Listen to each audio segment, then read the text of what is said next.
Hello, welcome to Directly to You. Welcome back to Directly to You. It's been a long time, True. dude. We haven't Yes. done this show in forever. I forgot to do the show. Anyway, it's 159. That's what episode we're on. Every week, usually, we talk about Nintendo stuff. And I'm AJ of fanatixfour, where we talk about Nintendo stuff. And I'm joined by Parker of fanatixfour, and he's a dad. So that probably means more dad jokes.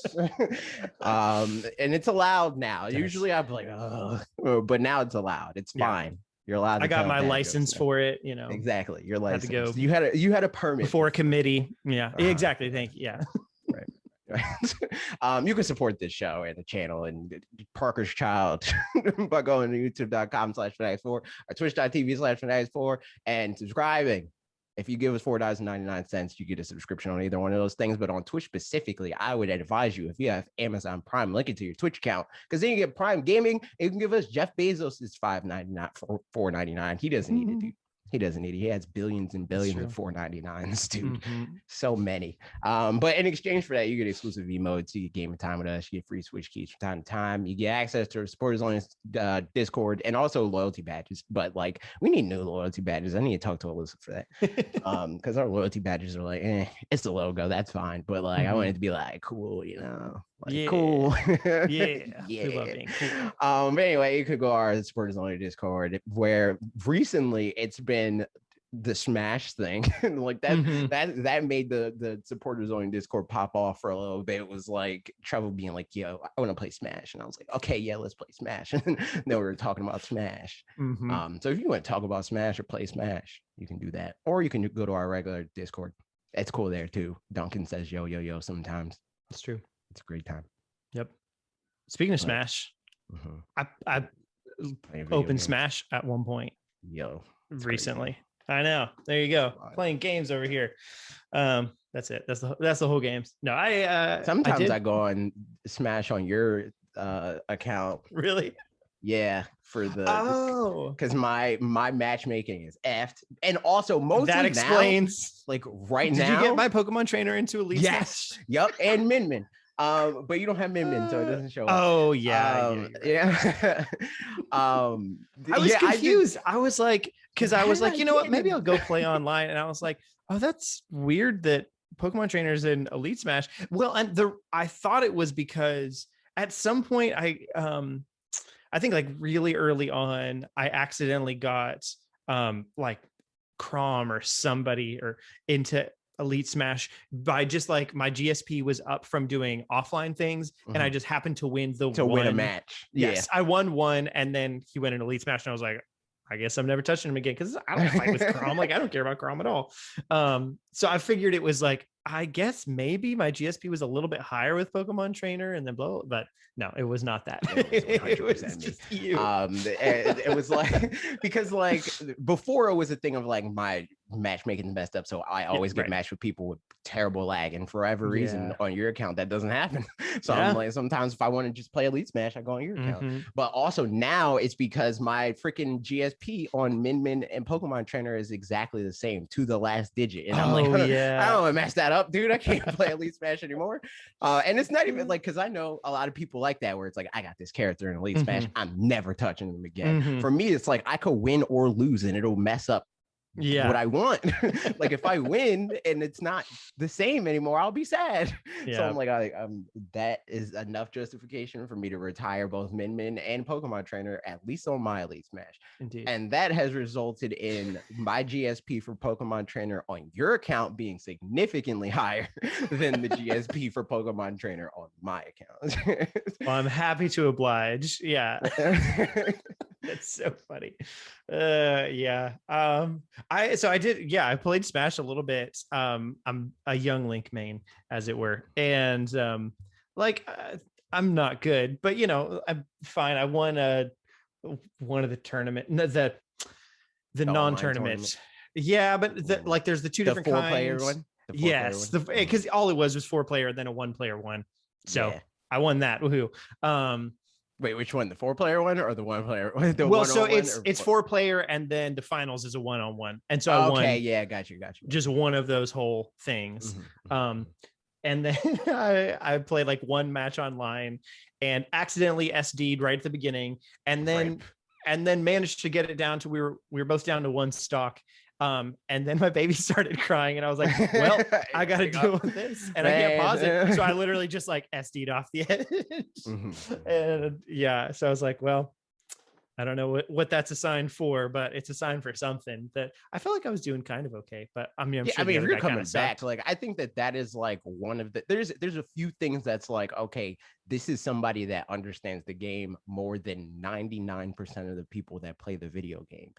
The comeback factor is a big part of that, like huge, because there's so many times where I'll be like, I was playing with Treble in the Discord, and like, I'm just like, when I'm playing with people that I know don't play the game like I play the game, I'm not gonna like freaking go all out on you. I'm not trying to gimp you at 40, you know, like, I'm not pulling out the Ivysaur, but I also am not going to let you win for free. So like, if you get me to my last stock, I'm like, okay, I can play now. It's like there's the Smash Bros documentary, and for the in the beginning sequence, it's like, oh, these two people are playing Smash Brothers and it's going great. And then the dude gets to like his last stock or whatever, and he's like, and now he will try. And then he freaking reverse four stocked him or whatever. It was like that. That's great. It's like, nah, man, I can't let you have it. Like, you might win. I'm okay with you winning, but I'm not giving it to you for free. Right. Yeah.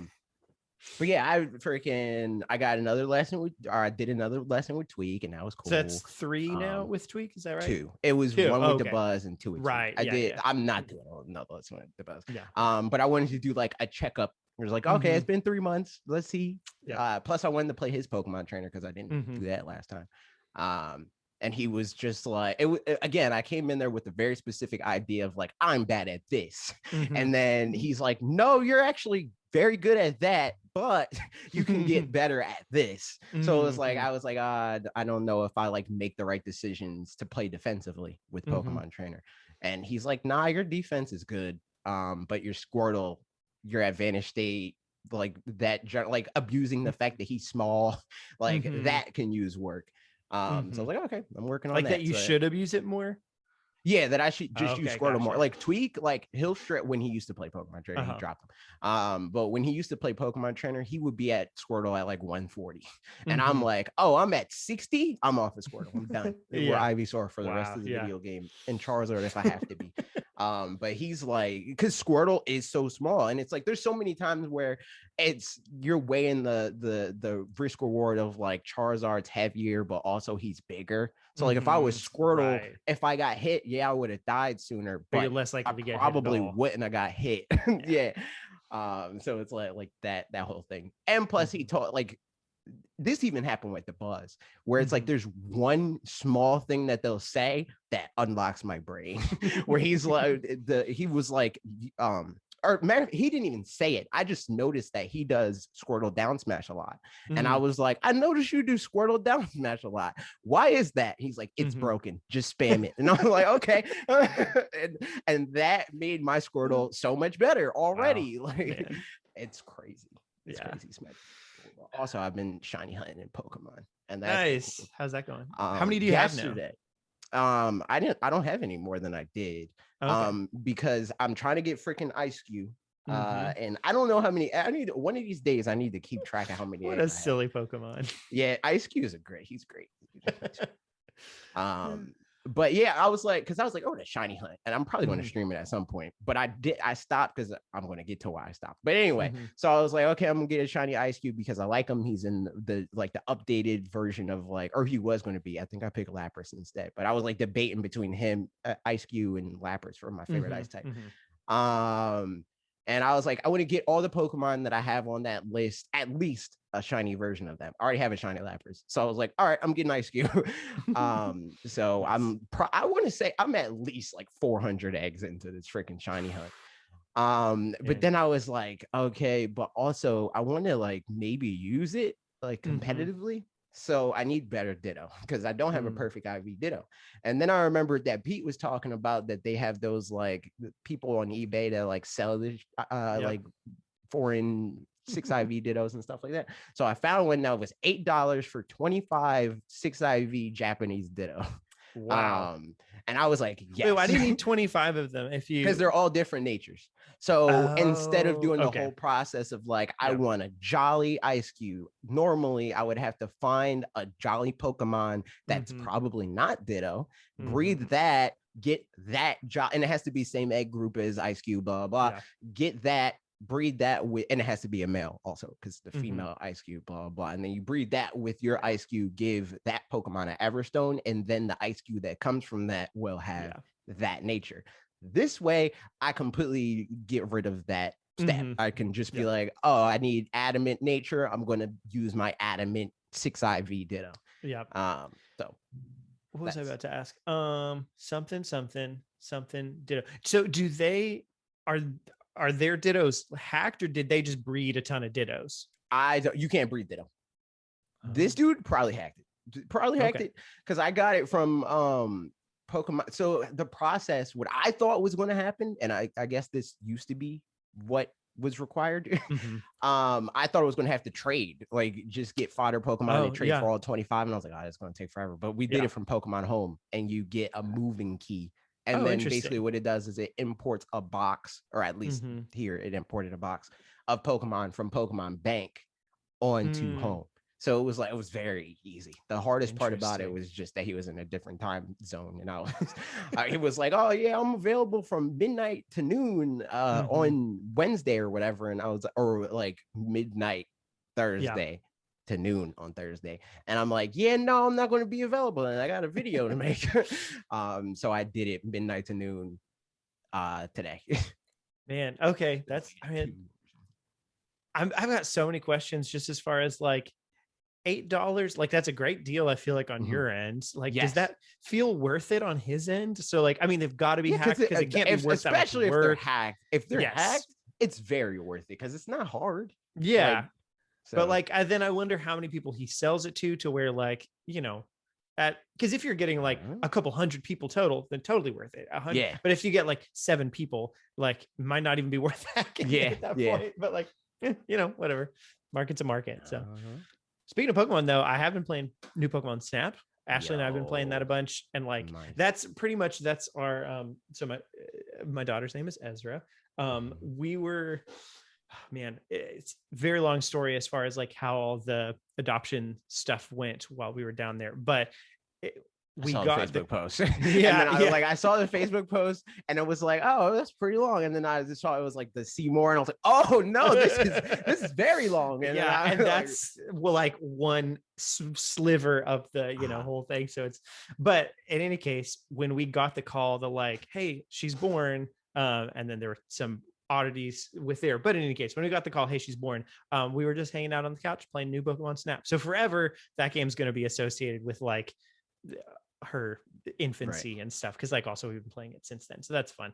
But yeah, new Pokemon Snap, it's fun. I mean you made a video on it. You talked about how great it was. I did. I think my only qualms with it, how dare you have a qualm, I know, is just in light of the first one, that there's specific things like it does everything better except for the couple things that it just doesn't try to do at all. And it's like, man, there was something that I wanted to mention in the video. The spoilers. Skip ahead 45 seconds or something. I don't know, a minute to be safe. Evolutions though, like that was. I was like, like why not? That's the thing, like that, and like much smaller thing, but the you know how like each level has one Pokemon that's like hidden in the original game, or like there's a like the Doug Trio Mountains or something like that you take a picture of the mountain and it's like that was a Pokemon.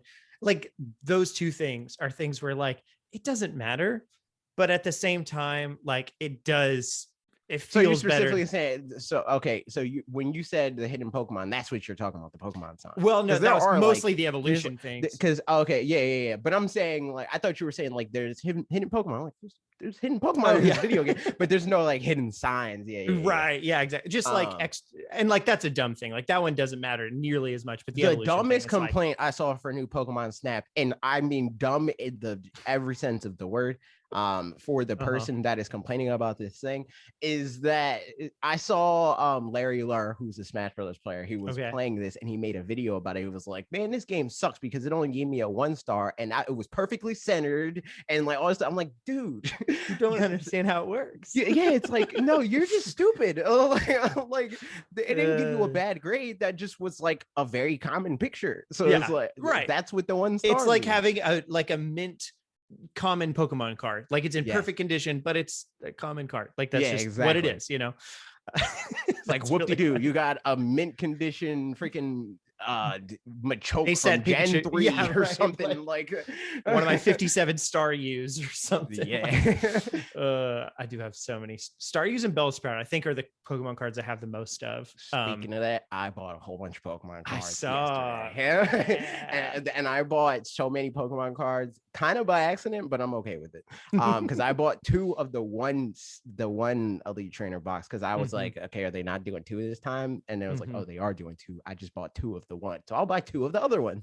So there we go. Gotcha. I got 4 Elite Trainer boxes. Are they hard to? Because I mean, I know like Pokemon card situation is like, generally they're hard. Messed up. So just as soon as I saw the tweet, I was like pre-ordering it. So it's so sad because like the way that I like to collect Pokemon cards these days is just like every third time that I go to Target, I'll just grab a pack, kind of a thing. And that is not a thing anymore. Like it just, you know, oh man, like we won't get too much into that, but it just sucks. Like it's so gross. Pokemon Company. See, that's the thing that's messed up. Because like this whole thing, like I don't care about Pokemon cards now because of the reason why everybody else cares about Pokemon cards. I care about Pokemon cards because Pokemon Company sent me Pokemon cards, and I was like, yo, this is dope. Like I like this. This is cool. I'm gonna buy Pokemon cards now. And then like as soon as that happened, they became hard to find. So I'm like, this is stupid. I do need to go through. So I mentioned a little while ago that Mitch gave me his old Pokemon card collection, and that was something that like before we started recording, I was telling you that like paternity leave has been much fewer. It's just been paternity stuff, pretty much 99% of it. So there were a couple other little things that I'd wanted to do, like fun projects, and that was going to be one of them, was streaming me like sort of opening all the cards that Mitch gave me and slotting them in and stuff. So I still will do that. And that's like a fun thing that's kind of within the opening cards realm. But also getting into collecting is so hard at this point, where like, kind of where do you start? You know, there's so many different sets. Like I'm not going to make up the difference between the almost full first sets that I have and then everything else, and then now. So like you kind of I mean for now, for me it's literally just whenever I see a new thing announced, I don't know, I'll buy that. That's what I'm doing. Like and like I might get, well, I don't know, it's probably like impossible now, but I might try to get like the other Charizards from Champions Path or Champions Road or whatever the heck it's called. I might try to get more of those, but I don't know. It's probably stupid expensive, and I'm not spending like I'll spend crazy money on more cards. Like I spent $200 on cards, but it's because I got a lot of cards. I'm not spending $200 on one Elite Trainer box. Like I'm not. No, I'm good on that, or even one booster box. Like nah, I'm with you. But in any case, Pokemon. So new Pokemon Snap. We've been playing that, and then the last thing I've been playing is because I beat new Pokemon Snap. I finished Bravely Default 2, by the way. It was really good. I liked it a lot. Pikmin 3. I am picking that back up because I had played, I think I got to like day 9, 8, something like that beforehand, and then like started playing a bunch of other games and then never got back to it. So now I'm getting back to it, and it's fun. I mean, same old. Everybody already knows about Pikmin 3. I just wanted to mention it because it's pretty cool. It's what I'm playing. Also, Knockout City. Knockout City is very cool. Yeah. I've seen some stuff about that. I didn't know how that was gonna go, but that's fun that people are liking it. Like the fact that it's EA, and like a lot of times multiplayer games, I feel like could just be really hit or miss as far as. Also, the announcement trailer was like, I don't want to play this. Like, this has big Fortnite vibes, and I don't really care about that. And like even like when we were playing it, and the first time I played it when it was like in beta or whatever, with Lee and some of his friends. And the people that I played it with, I was like, this isn't fun. Because like, I mean, not because of Lee, but because of like one of his friends, where it's like, it just wasn't fun because he was taking the game significantly more serious than I was, and I just didn't care. Like I actively didn't care about this game. I was just playing it because Lee was like, "Yo, we should play this game." So I was like, I don't care about this. But then I played it with Bob and Ian, and I was like, "Yo, this game is fun." I was like, "This game is actually fun." And it's ironic because like when we were playing it, we were kind of playing like that, where it's like, "Yo, you guys suck. Like we're broken at this game, you people." But we were like ironically doing that. Like we weren't like going the kills like, "Oh, so and so dragged the team down." I'm like, dude, this is a dodgeball game. Like I don't care about it. It's kind of like how I was like that with Fall Guys, where it's like I get competitive gaming, I am a competitive person, but there's certain games that just does not happen for me. I don't feel that way about freaking Mario Kart. Like I don't care about how good or bad I am at Mario Kart. I don't care about Fall Guys in that way, where it's like it's a party game to me. Like I'd see that and it's like there's so many variables in this game that it's very clear that it's like designed to be like wacky. And you can't really control that. So like as soon as I see that you can't control those variables, because again, Smash Brothers is like that, but I can turn items off and then it's not wacky and random anymore. Unless you're Hero.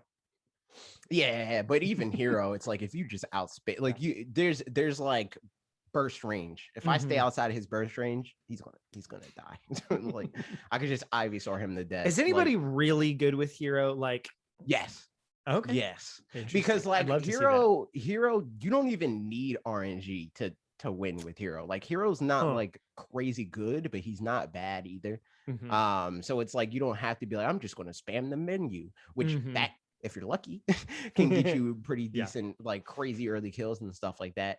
But like if you can force luck with Hero, because like his smash attacks have like a 1 in 8 chance of critting, which can kill you at like 60, if not lower than that, depending on what character you are. So it's like it's not all luck just makes you better. I don't think luck, unless you spam the menu and don't read it all and you're unlucky actively, like you get freaking kamikaze all the time, then luck will screw you. But more often than not, luck is like an additional benefit more so than it is like a win or lose, the main mechanic, make or break sort of thing. That's interesting. Sorry, I just thought that's but Knockout City. So like we were playing it like that, and it was like fun to be like fake toxic, where we're like, I'm cracked, I'm broken, but like actually not really care that much. It's a fun game. You should try. That's it. Cool. Try it. It was maybe you first week, right? I don't know if I don't know that it would. Like, but, I mean, it's free up until level 25 or something like that, I think. Oh, interesting. It was like a 10-day trial or something. But now they're saying it's like free for 25 days, and then I think the base price for the game is 20, but you can get the deluxe version for 30. And I was like, I don't know if I'm ever going to play this game again, but $30 isn't that big of a deal. I already had enough fun. I'm like, this game is fun enough for me to give them $30. Like, and that's surprising. EA's kind of like, for as shady as they've been for so long, and like still are obviously, but like it definitely seems like there's aspects where they kind of learned their lesson or something, or I don't know about that. I think that especially in games, being shady doesn't matter that much. Like if you make good games, people don't care. Like I think that the fact that Square Enix especially just gets away with the type of crap that they do, like nobody, like Square Enix to me has felt like the Japanese equivalent of EA for a very long time. But nobody cares, because when you say the stuff that they do, which things are you talking about? Like releasing the same video game 32 times, like how many versions of freaking Final Fantasy 10 do I need, or whatever, like that sort of stuff.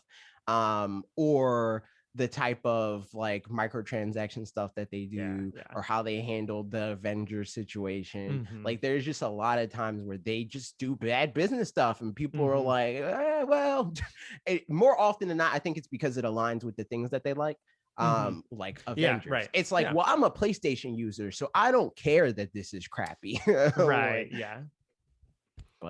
still crappy. I mean, and like for the ports and stuff like that, it's maybe it's shady to re-release the game every single time a console comes out. But at the same time, if you get a new console, it's like, oh, now I can get Final Fantasy VII on this again because I sure like it. I mean, and so would it's make like sense to me if it wasn't like this is the iOS version. Yes. Like that type of stuff is grimy. Like, yeah, but yeah, it's funny. I'm curious. I don't know whatever. In any case, EA, fun that they made a good game finally. I mean, we've been playing It Takes Two, and like It Takes Two is good, and so like that. I guess that's what I'm saying is like it's interesting that they learned their lesson mostly on the like you can only have multiplayer games, and they're now seemingly starting to do some first or single player games and that kind of stuff. Both of the examples we gave are multiplayer games. Yeah, but like Star Wars, they are doing like Jedi Fallen Order and stuff like that. And again, I don't think any of this is because they're like morally better than they used to be. I think it's all because like market because they're stuff, like, oh shoot, we can make money. Yes, right. But that's always what it is. Like whenever there's a complaint that people have, and it goes for Nintendo, it goes for whoever. It's like it literally every time their decision is dictated by money. Totally. It's like oh, I'm so mad that they're not bringing over this like virtual console or whatever. It's because virtual console wasn't making them as much money as you think that it might. I think more so it's like I'm just glad that the market taught them a lesson. Or like, put them in their place, that kind of a thing. Like that's fun to feel like, oh, we won. And like, it's like, see, we're right. Stupid. But it's like at the same time, I feel it's a fake win almost because it's like we're right and you made a lot of money because we're right. Like that sort of thing. It's like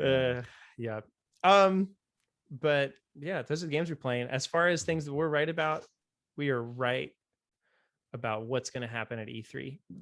We aren't going to get a single 100%. Thing wrong. If you think that we're going to make a guess and it's going to be incorrect, you'd be wrong. It's true. No, but more importantly than whatever sentences those were, Nintendo confirmed their E3 plans, and now we know what they are. We do. What a time. Which these, I mean, it feels like, I would have thought just reading it that I'm like, oh man, this is like disappointing because usually we get a week of E3. But like for our purposes, I'm like, yo, I'm down. I'm down because like then we don't have to cover it every day. We can just cover it when we want to. Which obviously, like, I don't know. I'm debating like, should we stream it? I would like to. I'm down. Do you want to stream the Treehouse and the conference or just? Because the Treehouse is 3 hours, so it's like that's the thing. Because normally I wouldn't want to stream. Like I would be like, all right, we stream the conference, and because it's like 3 whole days of like 8 hours a day or something like that. Yeah. But now it's just like this succinct thing. That's like, okay, we started, we ended, we're done. Let's definitely talk about that. To catch everybody up, I'm sure most people know. The details as they are is that it'll be at 9 a.m. Pacific time, so figure out your own times based off of that on June 15th. That's 11 a.m. for me. And again, like I've said multiple times on Twitter, and I'm thrilled about, I took off that week intentionally, and like I know that I would have had a meeting at 11 a.m. and I'm so glad that like I just don't have to worry about that at all, and like can stream it and everything else. But they said tune in for a Nintendo Direct with roughly 40 minutes of info focused exclusively on Nintendo Switch software, mostly releasing in 2021, followed by around 3 hours of gameplay in the Treehouse Live. I think that's the first time that they've ever worded it like that, where they're like mostly in 2021. 100%. Usually they're like, we're focusing on 2021 games, and then they show like 5 2022 games, so like this time they're like, all right, let's avoid that. Mostly 2021 games. I do wonder, like, is that because they're like, people figured it out, they know, so we'll just go ahead and say it, or is it that like it means that this is the next step up in the sliding scale where like there will be 2021 stuff, but like really there's even more 2022 stuff, what I'm like more 2022 stuff than usual. I don't know if I want to go that far. I think that's like a slippery slope. Right. And that's like, I mean, on one hand, that's cool. That would be cool if it means like we're just going to do a bunch of cool reveals and stuff. Like that's fun in the moment, but then sucks in the long run. Yeah, no, I hate that. I hate it. I hope it's not that, honestly. Because like, again, that does nothing for me. Like it does something for me. Yeah. Apart from wanting to play video games, the fan of a video game, fine. fanatixfour creator, it's great. It's awesome to have stuff to talk about for a long time, where it's like there's nothing specific happening right now. We haven't talked about Splatoon 3 for a while, that end of it is good. But the part of me that wants to play Splatoon 3, I hate it. It's stupid. It's like I guess, I'm of two minds of it for sure. In general, I think it is the first thing that we were saying, where it's just like they know that people know that they're going to talk about 2022 stuff. Also, we'll see how this week goes, but like based on what I'd mentioned in my video too, that again, thank you for editing and everything. If we had gotten, and at this point, I don't think we're going to get Switch Pro stuff before E3. Like for me, it was last week or never. Not never, but as far as before E3 goes. But in my mind, but like it's like it doesn't really matter to me when it doesn't. Do it. Like I think to me, all that it means is that they're going to do it. Like everybody's like, the Switch Pro is never going to happen. I'm like, You just like it would make absolutely no sense for them to not do some sort of, even if it's not like a Switch Pro, even if it's not 4K and all that stuff, like they're going to do a hardware revision because they always do, and it makes no sense to not.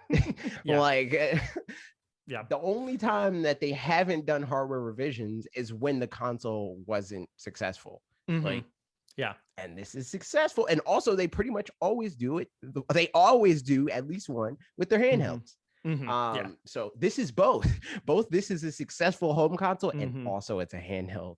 So it would just be like very surprising for them. I'm definitely, as we've said a ton of times, I definitely believe that it's happening. But whether or not it's talked about before E3, 10 years and all that stuff. Exactly. Like there's just a lot of stuff before, like past, present, and future that guarantees we will get some sort of revision. But I guess for me, whether or not it was announced before E3 would change kind of the tone of just E3 in and of itself. As far as them just mentioning it, like I said in the video of like the Xbox's stuff was like better on Series X and that kind of thing, where like they would want to showcase specifically games that were like better on Switch Pro. So with them not having that, then like I less feel like they might specifically try to like go really big as far as having, these far off huge games or something like that they might have done if it felt more like a hardware launch event kind of thing. But in any case, I still think it's going to be a great E3 and like it'll be fun. So I don't care one way or another, but I'm just it just tuning my like expectations. The whole thing where everybody's like, they're trolling us, like all of it. I don't recall a time when they've done that and they didn't have anything. Like they've done that and had something that didn't necessarily, hit the mark that they were going for, but like they know. For sure. And like whenever they're like aware of some sort of controversy and it's like they don't have a real response to it, usually they just don't say anything. The fact that they're like poking the bear to me says that something's going on, like something, but I just don't know what for sure. I know, man. So the other bit of this that I'm curious on your thoughts of too is like, and by the way, everybody, next week we're gonna do our actual like E3 predictions of like what games we'll see, that kind of stuff, because that'll be closer to it. So this is a little bit broader, and then we'll kind of zoom in next week. But as far as the Treehouse, with it being 3 hours, I like in some senses I'm glad about that because it means it'll be more more focused, less fluff. They won't be like, hey, we're playing Pokemon Diamond and Pearl again, but we're going to show you freaking, the second gym.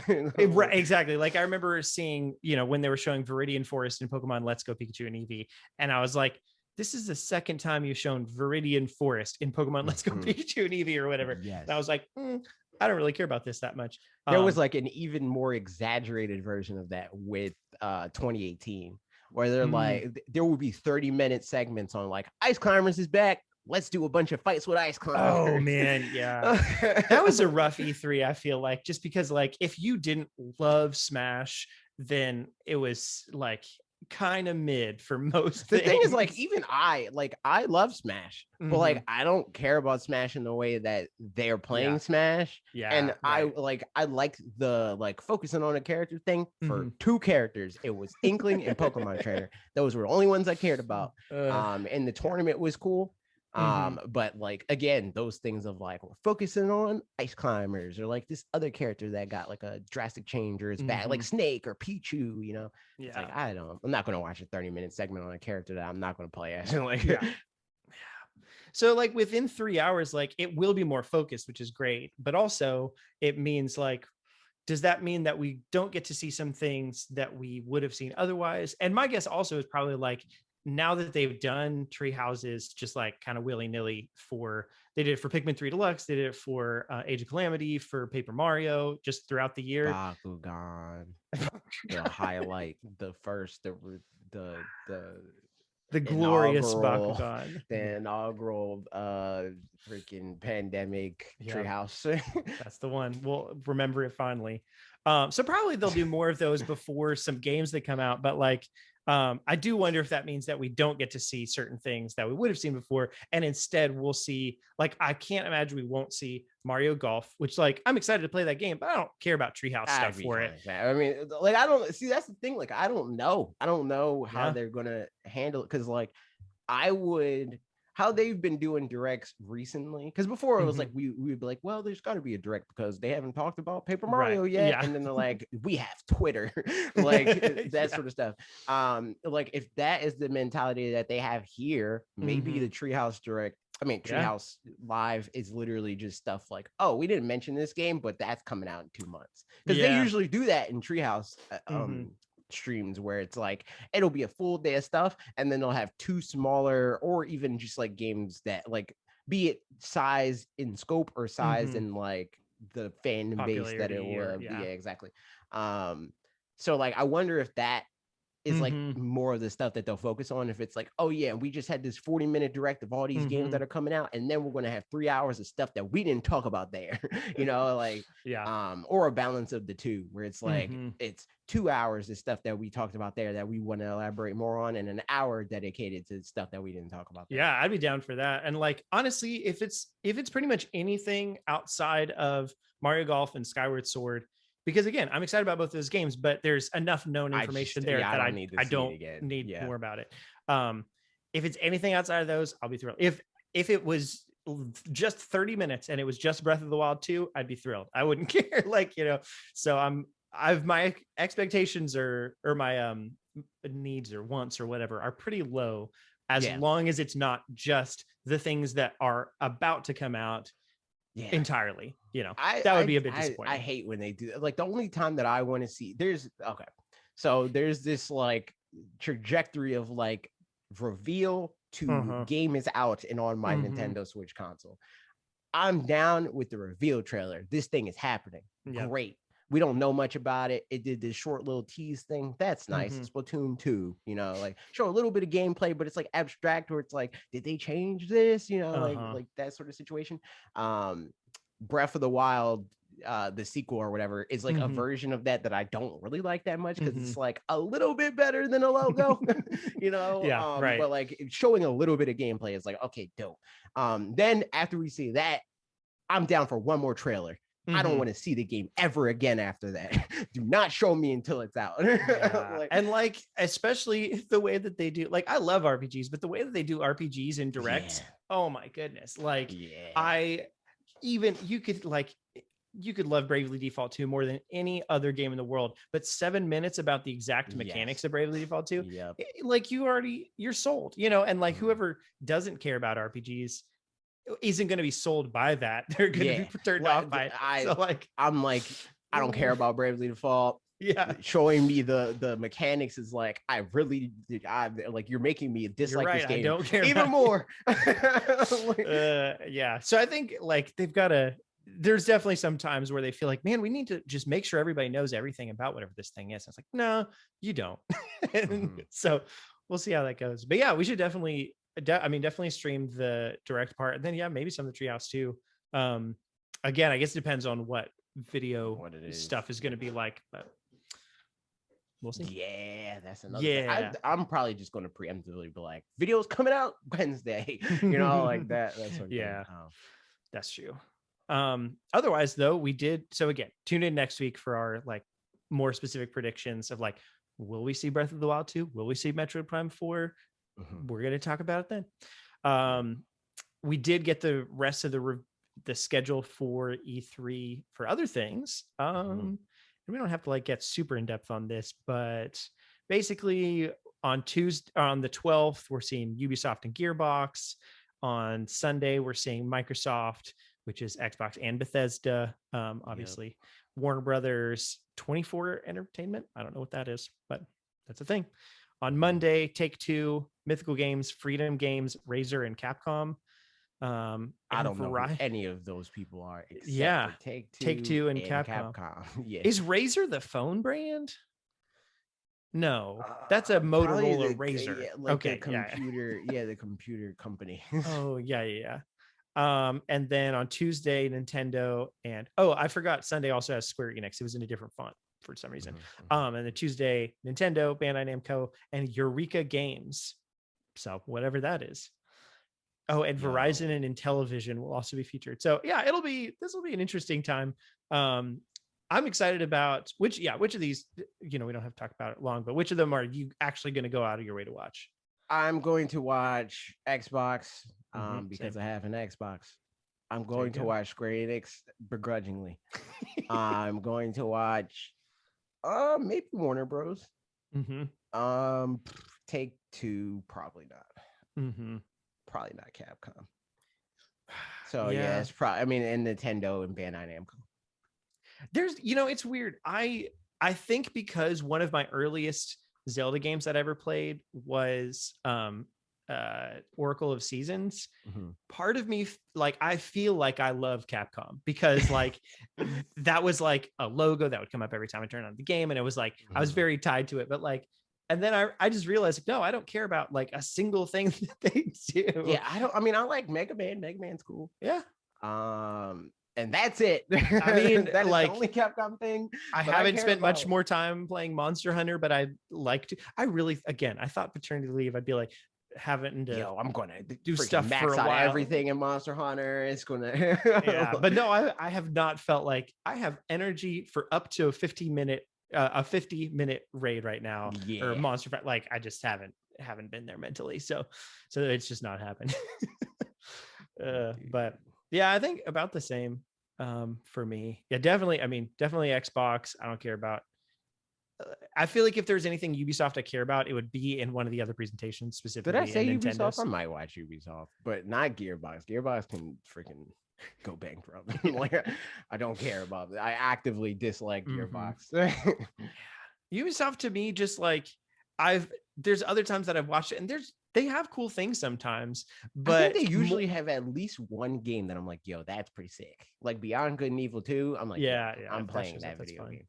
But otherwise, they just have so many different active shooter games, right? That and see the thing so is there's so many different exactly. That's the thing. There's so many different shooter and action IP that are this is sort of different. Tom Clancy this, Tom Clancy as that. far as this is this is the medieval version. This is the sci-fi. But it's all the same gameplay. Yeah, we all use this the Assassin's Creed combat, or it's a shooter. And it's I don't know, whatever. So that's the thing is I'm just whatever. But yeah, definitely Xbox. And then some of the other ones. And maybe Nintendo. I might watch Nintendo's. I don't know. I don't know about that, dude. I keep getting ready to get into I think they're going to show this and this, but I'll refrain. What's okay? Actually, I'm sure there's some questions later, and we'll answer those as we see fit. No, we're moving them the next week. So, but speaking of Nintendo, something, maybe this will show up, maybe not. Are they testing the water for Warioware? This was. See, that's the thing. I was looking at that and I was like, yo, maybe I'm going to make a video about that. And I was like, wait, no, Parker's been wanting to make a video about Wario for months. So I'm not. Yeah, we just collab it. I don't care. That's fine. I really just want to have a video called "Where's Wario?" just because that feels fun. Or is in the not. I was going to make a video called "Yes, Nintendo, we want a WarioWare game." That's what there I you was go. call the video. Yeah, you can 100% make that, and I'll just chip in on something. Sounds good. Also, so look forward to that on Tuesday at 4 p.m. Eastern time. I already have like freaking half of the Sonic, because remember I told I was going to make a Sonic video. And I was like, yeah. I want to talk about Super Smash Brothers. Because like I was like looking at the freaking at my computer screen scripting this Sonic video, and I was like, I mean, I like Sonic, but like I'm not in a good place with this game. Like I think this game is going to be bad, or at the very least underwhelming. So I don't know if I want to make that video right now. Yeah. Do you mean when you say this game, you mean the 2022 the Sonic yeah, game? that. Yep. That people are maybe calling Sonic Rangers, but we don't actually know what it is. Yeah. Especially because of that, like because of those rumors and stuff like that. It's like, no, like there's like a lot of games that need like the Breath of the Wild treatment. Sonic's not one of them. Sonic, it can't go back to like all right, let's reimagine his formula because like and make it work in 3D because his formula barely works in 2D. So it's like and like Sonic is so mechanics based anyway that like it would be like rethinking Donkey Kong's momentum when like, no, that's the thing that Donkey Kong has. That's the thing that makes Donkey Kong. Yeah. So So anyway, I mean, I'm going to make the video. Like I have no qualms making a video being like, this looks like it's gonna suck. Especially with Sonic. I've done that in the past.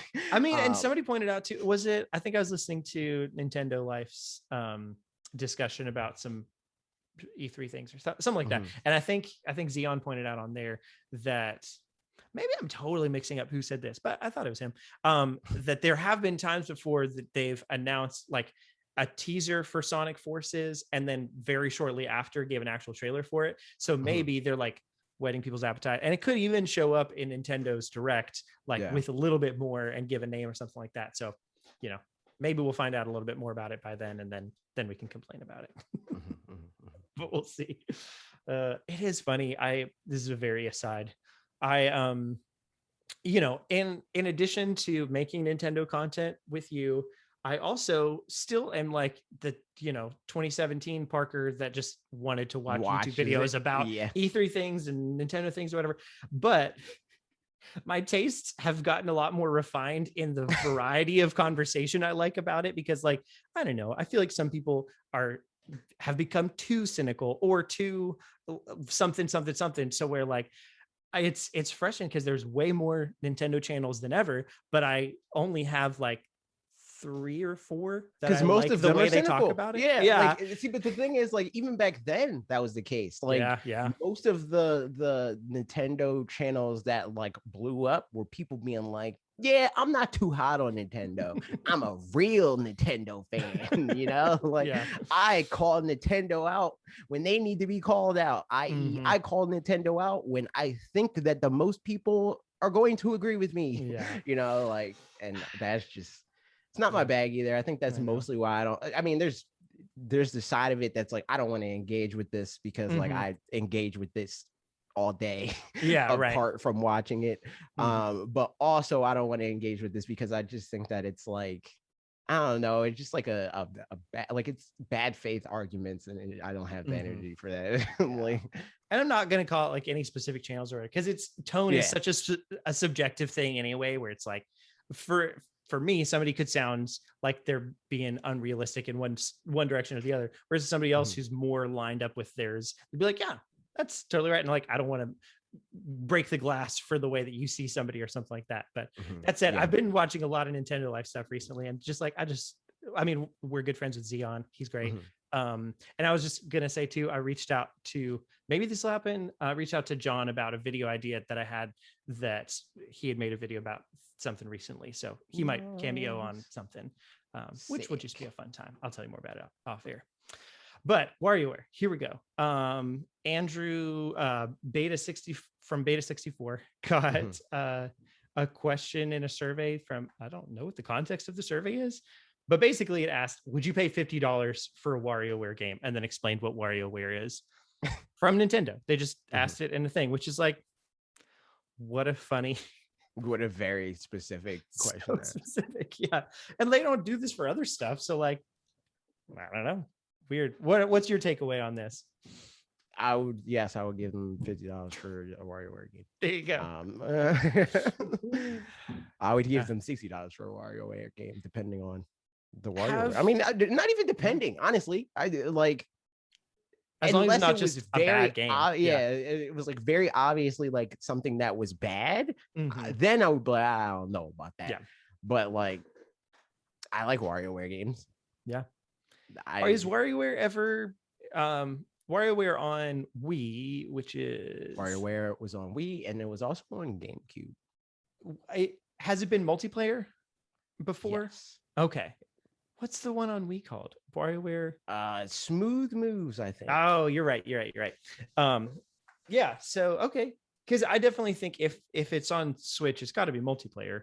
And I imagine the handheld ones haven't been because it's handheld. Will it be online multiplayer? Question. I feel like so much. Probably no. But just because the games are so short, that's like, whereas like Mario Party, you can kind of. It's like you can kind of smooth out the rough edges a little bit more. To be short, like that's true. And also, I think that the fact that the games are short is like, at least like, because that was like the whole argument. Every time I would be like, "Yo, we need a multiplayer Mario Party game." People be like, "It's too long for that. Nobody wants to play that long online." I'm like, dude, like people play freaking Monster Hunter online. Monster Hunter has always been, like this whole like online, network heavy video game. And bare minimum, that's a 50-minute investment. Right. People play Madden, other sports games online, which can also be multiple hours. Civilization. Yeah. Right. People play long video games online, and even games that are like Smash or like stuff like that. Like even when the matches are short, you just play more matches. So like you're putting the same amount of time in. Yeah. Just. And I guess because what I was thinking is more that the micro games themselves are short, but just make them in such a way that like each, instead of having to, like Smash, everything has to happen at the same time as each other, and you have to like make sure to coalesce the two players into the same game environment. But just like have the WarioWare stuff be like, I'm going to independently time this guy on this Switch, you independently time them on that Switch, and then at the end of it, we'll just compare times real quick, and then we'll be good. And that'll, like. Or gamify it, like make it like not a Mario Party thing, but like a Mario Party thing, where it's like the game isn't the board game. The board game facilitates the game. Like so, like do something like that, where it's like something to facilitate the mini games or micro games. And do it like that. Yep. WarioWare. There it is. Last news thing. That's not a news thing. Because it was going to be a news thing if it had happened, which would have been Switch Pro getting announced this week, but it didn't. So just in short, what are your thoughts on this whole kerfuffle? My thoughts are, we talked about it a bit before, but just generally, I have a very wait and see attitude with most things that Nintendo does. There's like a lot of stuff that I'm willing to be like, this is going to happen. There are very few things that I'm like, this is going to happen now, or like give a very specific date, because I know that in theory, a lot of this stuff, like there's stuff that is like very clear to say this Mario Maker 2, they're doing that. Like that's going to happen. But to say like it's happening this week is like, there's no real thing to go off of other than people's word. And I don't know. And there's been plenty of times where we've had like inside information and that didn't, come to pass, for one reason or another. And it's like, they could be like, like they could be actually in the know, but things change. Yeah. So it's like, I'm a lot less willing to like place a stake in the ground and be like, this is going to happen for sure at this time. But I would be shocked if we don't see it sometime before the holiday season, because I think that we're probably going to see it this year, like the Switch Pro or whatever it's called, whatever it is. I think there's just too much smoke for no fire. Yeah. The thing I talked about in my video too is like, if they did it before E3, it is a bigger risk as far as, I'll get to a comment in a second that kind of exemplifies that. But like, if they are, the longer between announcement and release, the worse for them business wise temporarily, you know. And so there's definitely an element to where it behooves them to wait until later, unless E3 was dependent upon you know, like if E3 was about the whole thing of like Switch Pro games were announcing. Yes, but at the same time, it could still be that, and we just don't know. You know, like the first time we saw Watch Dogs, it was like it's coming out for question mark. You know, like it's coming out at question mark, but it's a game. You know, they could easily do that where it's like they show us games that's like, man, this is crazy. This doesn't look like a Nintendo Switch game, and they're like, it's not. You know, yeah, and like I'm confident enough that I'm not confident, but I could imagine that there would be some Switch Pro exclusive games. But if there would be, I don't think there would be for a long time anyway. So at this point, whatever they announce will also be for Nintendo Switch. So like that's, yeah, exactly. It wouldn't be a lie to be like, it's for Switch, but it's also for Switch Pro. And we happen to show you the Switch Pro version. Right. Don't worry about it. Like that kind of a thing. So yeah, okay, so I'll go ahead and get into the comments from my video. This is the second one. I'm switching the order around. But 88 Leads said, I've been waiting to upgrade from my Switch Lite for months. I can't stand the thing anymore, but I don't want to upgrade and regret it immediately. I need this new Switch. So that's the comment I feel like that kind of exemplifies the whole, like the longer that we're talking about this Switch Pro thing, it sort of hurts their sales in the meantime of people like waiting around and like not being sure what to do. And like, I feel that I'd probably do the same thing. I just wait around. But I think that like a lot of people, even if there's no rumors at all, people do that anyway. Yeah. Where it's like, I'm already 4 years into the life cycle. They're probably going to make a new one, you know, so I'm just going to wait 4 more years, you know? It's like the, sunk time fallacy or sunk cost fallacy, that kind of a thing. Yes, exactly. Yeah. And like, I think, you know, the other thing is, yes, there have been rumors about this forever. And like people point to that as the reason that it's not happening, which I get because it feels like, well, there's been rumors forever and it hasn't happened. So blah, blah, blah. But like, but I think it's been part of their game plan from the beginning that with it, we're going to do a mid-gen refresh. And so there's people that have been in the know of that part of the discussion process from the beginning. So like it's been a rumor about like maybe the details of the hardware has changed over time, but the concept of the hardware has always been there. Is consistent with how things happen in reality. Yeah, right. You know, where it's like, we plan to do this thing. We're going to do this thing. We don't know exactly when we're going to do this thing. And because we don't know exactly when we're going to do this thing, it is subject to change what this thing is going to ultimately be, you know? Right. So it's like, they could have been like, we're going to do Switch Pro when we do Switch Lite. And then they're like, but like, if we wait a little bit longer, NVIDIA says that they're going to have this, you know, like, so we're going to wait. And then COVID, you know, so it's like, we'll wait more, you know, like that sort of thing. So I was like, there's so many different variables that could like kick you down the pike more. And on top of that, it's like NVIDIA, like the way that Nintendo has been talking about the partnership with them, the way that they've been talking about their partnership with Nintendo, I think it guaranteed that from the start that they were going to have some sort of like hardware, like some sort of revision to like make it more powerful, because like Nintendo says that the Switch's life was going to be 10 years. NVIDIA says that their partnership is going to be at least 10 years. It's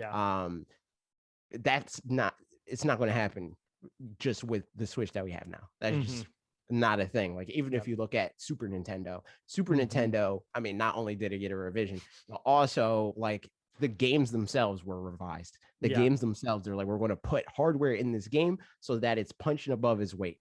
You can't do that on Switch cartridges, but you can update the hardware. That's most likely, I think, what they're going to do. So yeah, it's tricky things. Next comment, this is from Pat Green. Hello, Pat Green. Who said, what if the Pro whatever is launched with the totally unleaked and unexpected home model? I'm guessing this means like in addition, same specs, no mobile / hybrid option, priced between the Lite and the Pro. Family of systems, blammo.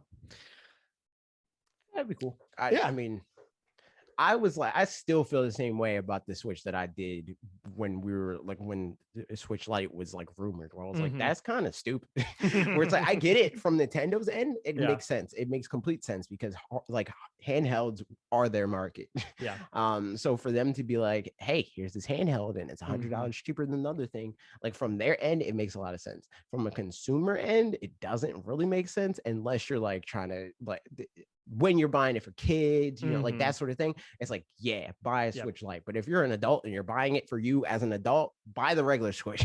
Like, even if you don't think in theory that it's like, oh, I'm not going to dock this or whatever, but like denying yourself that option for the whole life cycle of this thing for $100 off is like, I don't know about that one. I think if I were Nintendo, what I would probably do is have the Switch Home kind of thing actually probably be more like a Wii Mini when that came out, like towards the end of the Wii life cycle, where it's like, man, it was super stripped back. Like it doesn't have internet, it can't play GameCube games, it doesn't have GameCube controller ports, like it can do the fewest things at all, but it's great for like your family's summer home, that kind of a thing, where it's like, we want to have something, which is a little bit broken down by the fact that the Switch is portable in the first place. So like, do you really need that? But also, it's like a thing of like, there's a whole library of games, get in cheap, Yes, like, that is like the biggest thing about those like end of life. For sure. Releases. I mean, like the new 2DS is kind of like the antithesis of that, in the sense that it's like, here's all the things, all the bells and whistles that people care about, because the 3D got taken out, but like all the stuff that people care about is in this thing. Buy it and play all these video games, some of them for cheaper. I mean, that's like my so my godson's grandmother bought a Wii U recently for her house, because she was like, I don't want to buy, I mean, a Switch is expensive, but a Wii U at like, a secondhand place was probably like $60 or something like that. And so she just had that to just be around, so that whenever he goes over there, he's got something to play, because he's not old enough for them to let him actually take the Switch with him and not worry about him breaking it and stuff, I guess. So like that kind of purpose. Yeah. Something where it's just like, you can just buy the Switch Home for $150, and it also comes with Mario Kart and some other game that's at that point is a Nintendo Selects kind of title or something like that. And that's, like a great deal for like. I doubt that. I think if they do Switch Home, like what Pat Green said, it's going to be more than the Switch Lite, I think. Even if it's cheaper for them to make, it's going to be more expensive, because like the thing is going to be like, it's more powerful than, so I think it'll be like, if the Switch Lite is 200 and the Switch is 3, or the Switch Pro actually, or whatever they call it, actually replaces the current Switch, that's going to be the $300 price point. Or even like $250. And also, I guess the fact that it would come with controllers and stuff like that, which is, at that point, you're pretty much paying for an Apple TV plus that can play games, plus controllers and stuff like that. See, the thing is, like, that could actually be the Switch Pro. And like the branding would make sense if they were like, here's the Switch Pro, it's like, it's only docked or docked, it's a dock, and it comes with a Pro controller. Or two, it's $300. Most of the price is the fact that it comes with a Pro controller. Cool said, oof, they announced earlier today that it'll focus exclusively on software, but you do raise some interesting points. Great video. Hello, cool. And I commented on this as well, but I think the thing I said in my comment, but I want to bring up here as well, is that like, if it happens, if they announce ahead of time the Switch Pro, blah blah blah, I still would envision, I guess I might not have made it super clear in the video, but I would still envision that they're exclusively talking about software, but it's software with the like exactly, like wink and a nudge. Exactly, like that makes sense, because the video is not about like they're talking about this at E3. It's like they're talking about the games at E3 because they talked about the Switch Pro outside of E3. So makes sense. I don't think that the video, nothing happened with the video yet. Now, like when E3 comes around, even it'll be like, right or wrong. Next year, like if next year, January 1st, 2022, if there's no Switch Pro announcement, then it's like, okay, no, it was a bust. You were wrong. But like it could still very well not even be announced before E3, and they still announce a lot of games that were like, remember those games we announced? They're all better on Switch Pro, like that sort of thing. Last comment from my video. Jump on Everything said, would love to see a stronger Switch, but I'm not sure I'm willing to put down the money to upgrade if it's significantly more pricey than the current model Switch. Hopefully this means not too many games will ignore the old Switch and end up running terribly on them. Yeah, no, I'm the opposite. And part of it, I think, is because of like what I do. Like I have to, I can't not have a freaking Switch Pro, you know? But also it's just like, I don't know, like I've gotten so much out of my current Switch where it's like at first with the new, with the version I have, the better battery and stuff like that, I'm like, I can sell my Switch. And then, you know, like, then it basically paid for itself. The extra $100 or whatever is like that to me, it earned, you know, again, in the same way. But I've gotten so much more out of it where it's like, I'm just going to keep this and just buy a Switch Pro, like, and just have 2 Switches. Like, I think for me, I'll focus more on the second part of this because, like, I mean, I don't envision, I can't imagine. I mean, they could putting out a $400 Switch Pro. Like that just feels like, I think a lot of a jump. It depends on like what the value proposition is and for how sure much they believe in that. Because like if it's a thing of like it's not like directly on par with the new consoles, but like it can go toe to toe with the Series S, it's going to be $300. I mean $400. But like if it's like it's still in the same ballpark as before, maybe it's getting closer to Xbox One, you know, then they'll probably be like, no, it's still going to be like 350 at most. I think as far as and with that, I mean, I really just wonder, it feels like the chip is the big question mark. Like how much heavy lifting can that chip and can DLSS and optimization do to combine to make it like, wow, this is actually kind of close to PS5 or something like that. Like, no, but like, I don't know. I think best case scenario is again Series S. I think that should be their target. Is if we can hit in the set, even if it's less powerful than the Series S, but it's like in a similar ballpark, I think that they're in a good place. Yeah. No, for sure. As far as not too many games ignoring the old Switch and end up running terribly on them, I won't mention third parties because that's definitely. I feel like what happened for third parties. They're just like whether, and then the question is, does Nintendo make them be Switch Pro exclusives or make them have to be both, but then they just like still QA on the Switch Pro and like kind of just do I think it's going to depend. I think it's going to depend on what the game is.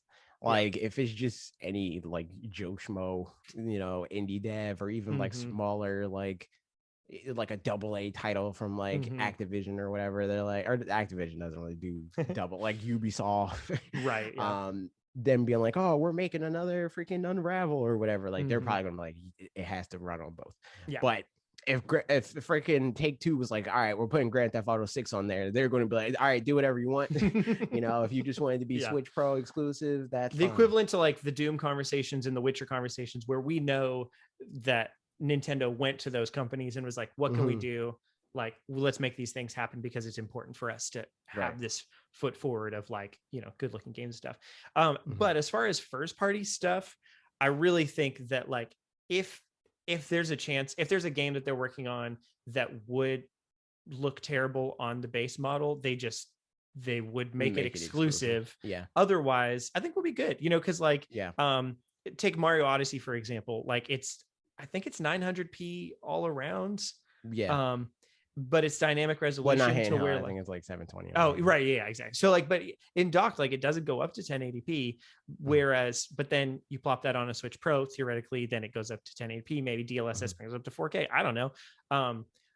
But like games will probably inherently be more or less the same games, but just look a lot better and like have shorter load times and stuff like that to where it's going to be a better experience.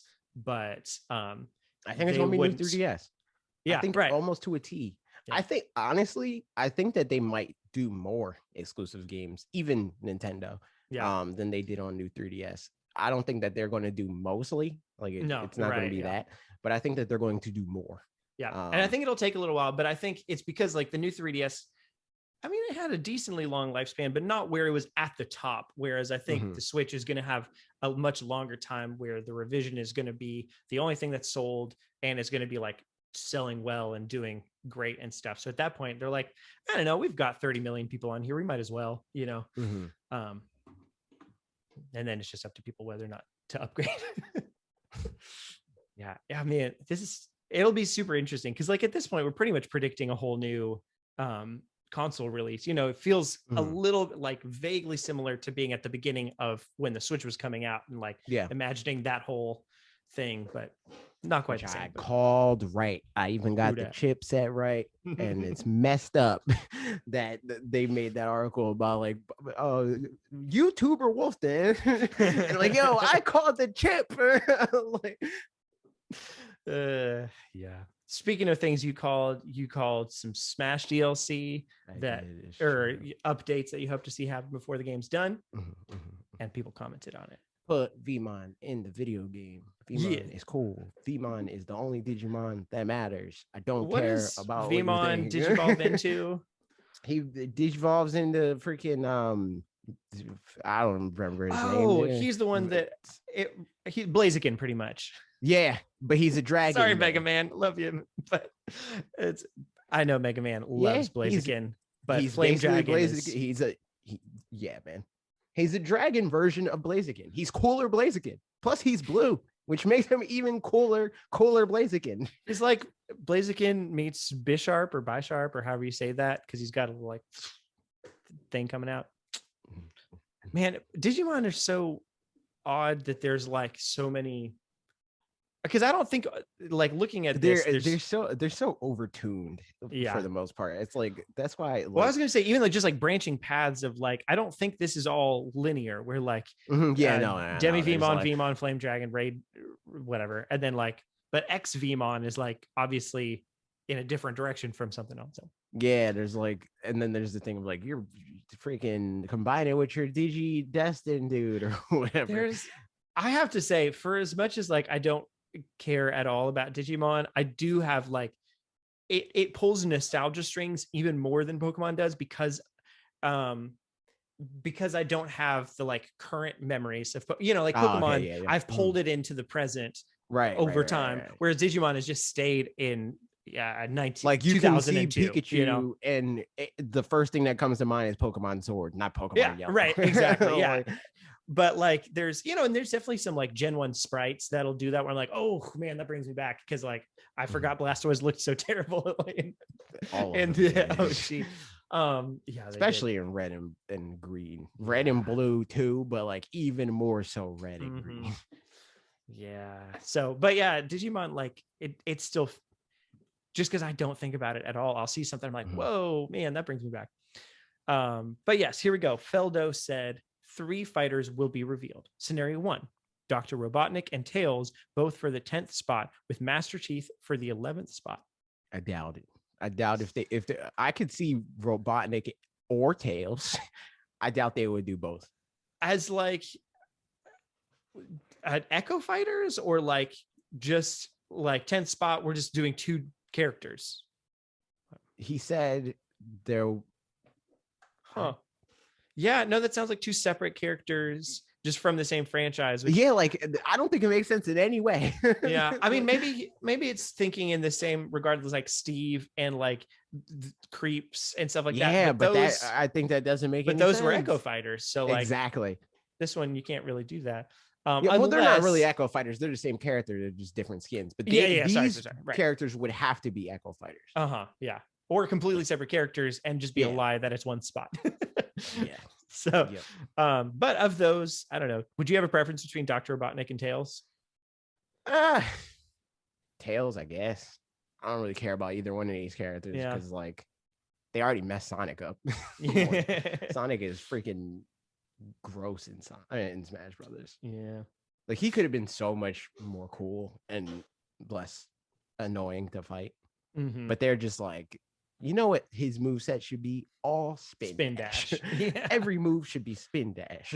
I mean, I guess at the time, because he joined in Brawl, right? And so maybe that was like the thing then with spin dashes, I guess. No, even because spin dash was in like Sonic 2. And Sonic Adventure 2 is like a thing, and there's more inside. And like Sonic 3 even like made Sonic's like moveset more than just that. Like a lot of the stuff, he would be in a ball, but he's not doing like spin dash. Like when he double jumps in Sonic 3, does like that lightning thing.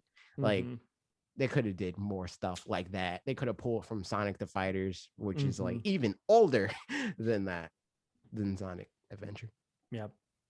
Scenario 2, Crash and Rayman both for the 10th spot. Again, same question as before, but whatever, we'll take it, with Chief for the 11th spot. Man loves Master Chief. There you go.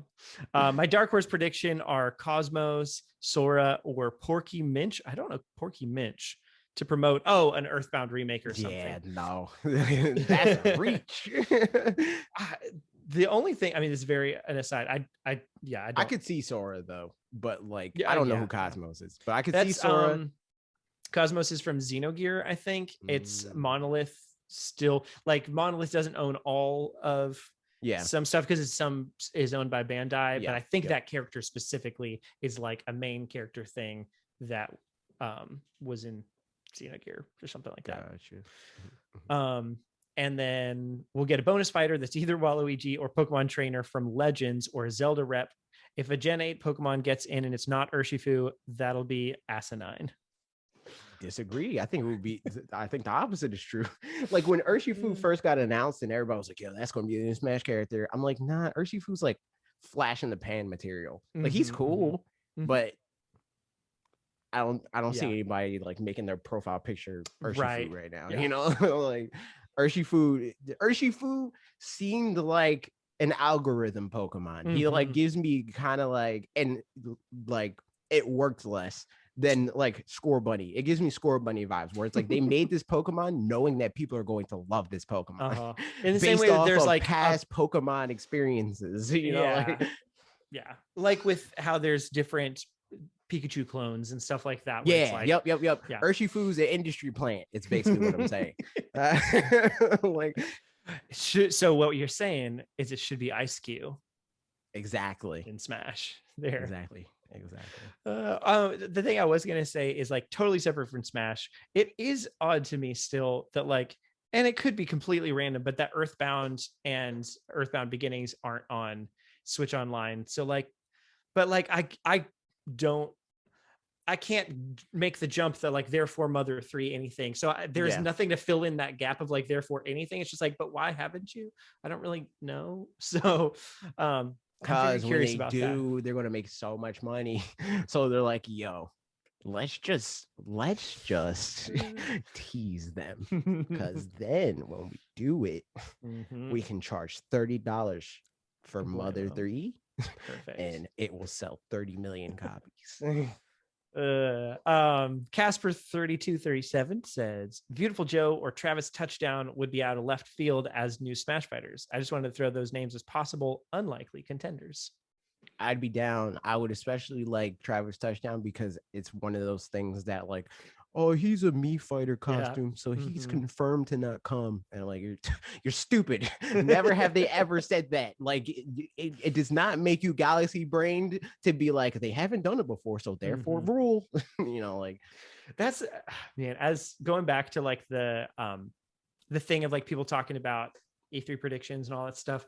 It is painful. Just like the number of people that'll make in their predictions will be like, no, there's no way we see Bayonetta 3, for example. Because really just because we haven't seen Bayonetta 3 and we predicted it so many times, like I'm just tired of predicting it. Like I'm fine if you're like just tired of predicting it and like also don't think it's going to be there. But trying to get ahead of it, where it's like you were wrong so much that you just want to be right about something. Right. And I think that's like a bad way to go about anything. And also like, I do think there's an element, especially as somebody who like, this is something in my personal life that I have a hard time where like, I'll be disappointed in something sometimes to where in my mind, I'm protecting myself. But then when it happens, I'm more mad than if I just didn't care one way or another about that thing, whatever it was. Like, you just gotta not care like me. That's so I think there's some of that with, you know, like if you're going into like directs and stuff like that, like, man, my expectations solo is probably gonna suck. Like in an actual like specifically negative way, not just like a completely neutral way, then it probably like, I kind of feel like it'll end up feeling worse than if you had just went ahead and just had the high expectations and let them be disappointed, because it's like you're doubling back on yourself as far as disappointment goes. But I don't know. I'm not a therapist. You walked in disappointed and you walked out more disappointed. Yeah. Whereas like at least you were happy in the beginning. We love to be happy. It's like a better to have loved than lost than never to have loved at all situation. Exactly. But yeah, Casper, Travis Touchdown would be cool. I've got Beautiful Joe on GameCube and I've just never played it from all the games that I bought for my friend that I just haven't played. So like they should bring those to Switch. That's all I'm saying, for other people to play. J. Ross says, great vid. I'd like to add one thing I've been championing for a while now, the ability to play whatever song you want on any stage. Also, between Spyro and Crash, I'm partial to Crash, given that he's kind of the older brother franchise. I'd love both, but I'd absolutely love to get Crash in first. Well, you're stupid and you're wrong. No, but I think Crash is going to be a Sonic situation. Like if he happens, it's going to be like every move is the spin. That's all his moves, and that's just like uninteresting. But Spyro, it's like they would have to go out of their way to make Spyro uninteresting. I mean, and even with Crash, even if they did good homage to him and stuff, he's just not as different from other characters being bipedal and all that. Exactly. Spyro. He would be the third quadruped in Smash Brothers history if Spyro came in the video game, which is cooler than just, hey, it's another like who else? Ivysaur and Ivysaur and Duck Hunt Dog. Duck Hunt Dog, right? Yeah. It'd be cool. But the ability to play. I guess I didn't even realize you couldn't play whatever song you wanted to on any stage. Yep, just Final Destination, and Final Destination Omega stages, Battlefield variables. Interesting. Is there a reason why? Do you have any ideas? Compatibility, I guess. It's like, hey, we're playing on a Mario stage, so I want to hear Mario music. Yeah, I mean that makes sense, but yeah, a little weird that you can't. But cool. That's one thing about the game that like I don't get, or one thing about people's take on the game that I just don't identify with at all. Where it's like people are like I've seen like Smash Brothers content creators and like pro players and stuff like that get like very upset when certain songs play on certain stages where it's like, Sephiroth should never have to fight to this song, like that sort of stuff. And I'm like, that's very silly. You're look at the game you're playing. Like Sephiroth should never have to fight Olimar. See, but that's the thing. That's not the complaint. The complaint is just the song. And so it's like he'll be fighting freaking Kirby and be upset that the Mario song is playing. It's like, what? That's really funny. I love that. Oh man, Kukul said, you know what, AJ, I will fight you. Agumon is the Pikachu of Digimon. No, who even cares about Vmon? I care about Vmon. He's blue and he's cool and he's a dragon boy. He's Digimon's Blaziken. He's irrelevant, a nobody, a menace to society, unlike the Chad Agumon. No, that's crazy. You're an idiot. You're dumb. You're big, stupid. Man, I love it. That he said, no, I'm just kidding. But yeah, I would prefer Agumon. It would feel like he got done dirty if they brought in someone else. Good. He deserves nothing. I'm also personally satisfied with the current characters. The only ones I really want are Sackboy, Dante, and Agumon. And I feel like the latter two are more possible than Sackboy will ever be. We'll have to see. I'm expecting not one Dante. I would be fine if Agumon got in. I would just be like, it would be like a Twin Tail situation where it's like, I'm fine. Like I liked Agumon. He's fine, but like with Min, where it's like, I'm fine with Min. I played Min in her video game, but I think it would be way cooler if it was Twin Tail. And we got Min, and I'm like, that's fine. But like Dante, I would be upset. Because the memers won, and I hate when memers win. It's true. Agumon digivolves into Greymon. Oh yeah. Okay. War Greymon and Metal War Greymon. Which one is? I think my favorite one was Garurumon and all of them. I don't know which. There's Garurumon, it's the wolf tiger one. Boy. Yeah. Yeah, he was always my fave. Man, what a time. But yeah, Sackboy, no. Yeah. PlayStation's not going to play ball. Yeah. Also, like, whoa, I don't know. I mean, Sackboy could be interesting if it was about the creation, not about the Mhm. like playing. You know what I mean? Like, Right, like so Minecraft Steve kind of a thing. I was about to say another Yeah. Steve. No, that sounds nasty. So, but yeah, I mean, I couldn't see it actually happening, but as far as like, I could see them make it interesting somehow by playing off that bit. But yeah, loved the comment. It was fun times. The only thing that I was going to add to your video that I mentioned to you was that I'm curious if they do like a elite or like a I all mentioned that inclusive in the video. Oh, did you mention it? Yep. Oh, I don't know how I missed that. But I didn't do like a whole section to it. I Yeah. was like at the end of when I was talking about characters, like also they should do that. Somehow I missed that part. But a good job mentioning it or something. So that was our videos. We did them. Now we've got 1 million comment or questions, which is great because we love questions.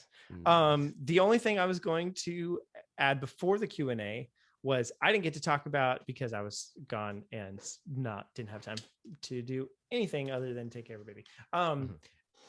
Garage Builder and things like when that got announced, that's coming out next week. So like, I'm probably gonna pick it up, and then I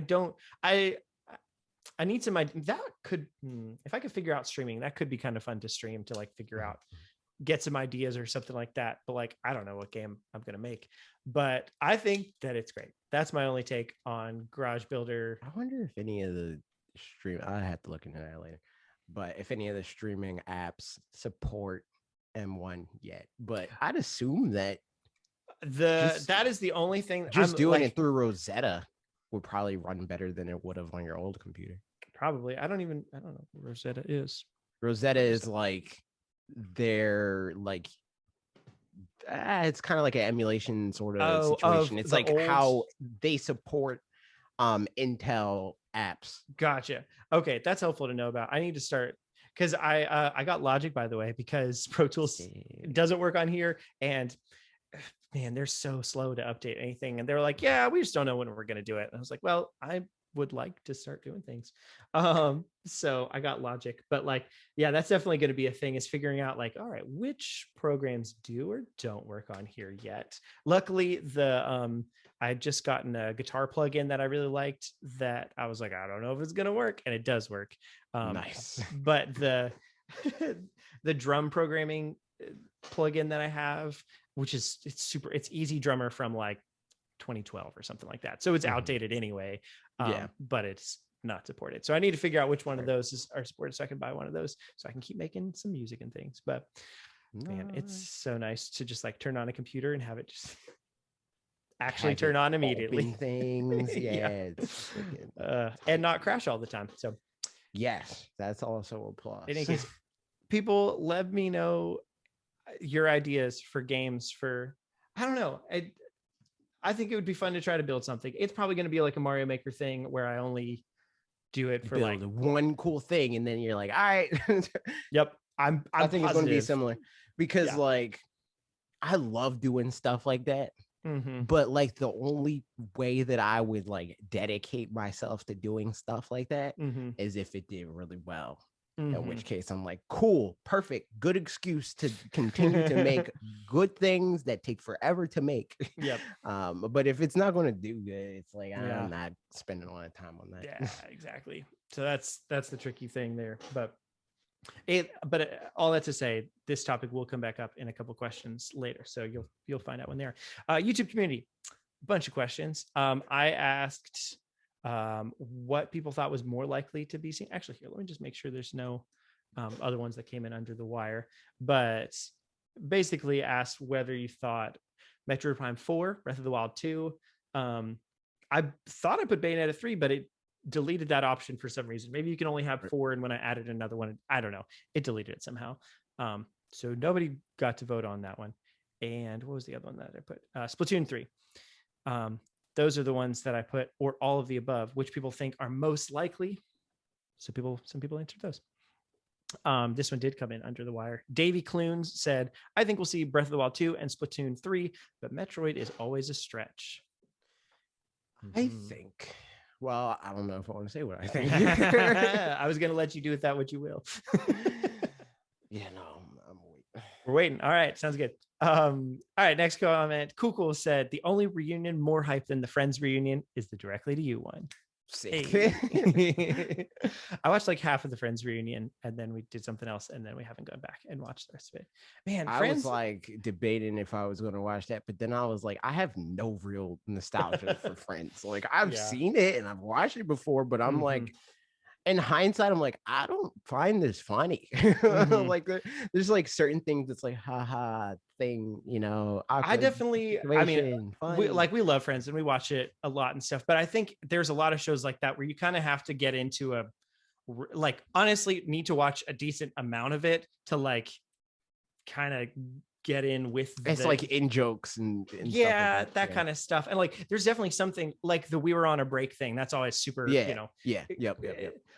Which as it happened, I think the way that they paced out those jokes as the show was going on was actually really funny. Like the times they chose to do it was great.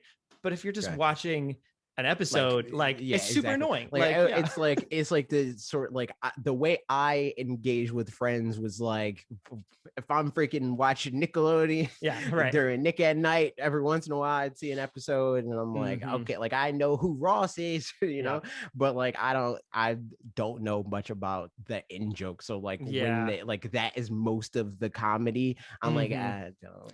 Yeah, and like knowing that, like, you know, there's episodes where they'll make fun of a way that somebody says something that, like, for episodes prior to that was just the way that character or the actor, you know, read those lines. And at some point they were like, oh, that's kind of funny that they do that. And then someone will make fun of them, specifically like Chandler would talk a certain way. And then, you know, somebody would pretend to be Chandler and do something. So then anytime something like that is exaggerated, comes back up, it's funny. But if you don't watch the show, it's not funny because like, it's just somebody doing like, you know, doing themselves and not being that. In any case, Friends is fun. But there's a lot of shows like that, especially like I just saw a YouTube thumbnail for like Parks and Rec is bad. And here's why Parks and Rec is bad. And I'm like, man, people just love to hate on things that are a little bit old. Like, and like Friends especially got such a bad rap this past week. And like, I mean, rightfully so that they had a super white cast. Like they shouldn't have, but also like there's a certain degree to where I'm like, if they did that now, awful. Like, but it was kind of the times, and they all regret it. So like, there's which is bad. Oh no, for sure, it's bad of the times, but it's like it's hard to super fault one specific show. Like for me, that has nothing to do with it. I just don't find it funny. Totally. Like of what I've seen, it was like I don't remember watching. Like the thing is, I haven't seen that much Friends because the Friends that I've seen, I'm like, valid. Yep. Whatever, you know, like, and that was like, and I never was like a super big TV viewer person, but I used to watch significantly more TV than I watch now. And in the time that I watch TV, like it would be a thing. I'm going to watch at least like, and I wouldn't think this to myself, but it would usually be like, I'm watching 2 hours of TV a day, you know, but like I might watch 2 hours of TV a week now. I finished Invincible, by the way, and it was so good. Invincible is freaking sick, dude. Invincible is sick. So good. But yeah, so isn't Loki next week? It is. We're so excited. Yeah. That'll be same day as our podcast next week. So which actually I'm not working, so I could work ahead of time. So that's how it works. That's how, I mean, that's what the Marvel shows do. But also they might announce the new MacBooks. Hey, and I'm gonna get one probably. I almost see the thing is like I'm freaking terrible, dude, because I saw the iMac and I knew like when they were announcing the iMac, I was like, this is going to be an iMac that I don't need. It's going to be for college students and people that like just have a communal computer for their homes. And I'm like, this computer is nothing that I need. It will actively deter everything I do in my day-to-day life. But I was like, yo, it's blue. Like I am so serious that if I could have used that as an external monitor, I would have bought it. Like 1000% I would have bought it. Cause like even then it's like, then I can justify it. Then it's like, okay, this is a 4.5K display for $1,000. That's not bad. But in reality, I just wanted it because it was blue. But I didn't do it. But the laptop though, I do actually need that. Cause then I can it's an M1. Yeah. Okay. Well, it's supposed to be like M1X or whatever. Like that's what the rumors are. So far, like the line of computers that they've announced up until now have been like the consumer level computers that are just, they feel like more than that because they're like on a lot more powerful hardware. Yeah. So it's like I could have gotten like a 16-inch or like a 13-inch MacBook Pro or whatever, and it would have been fine for being a laptop. But I'm like, why would I do that when I know that they're going to announce the Pro version of that and it's going to be an even bigger jump? And on top of that, like if I were to like get the laptop instead of getting the computer that I have, it would be worse. It would actually be worse than my computer. Yeah. So I want to get a computer that is like that, but on the go. Like I want to be able to stream on my laptop.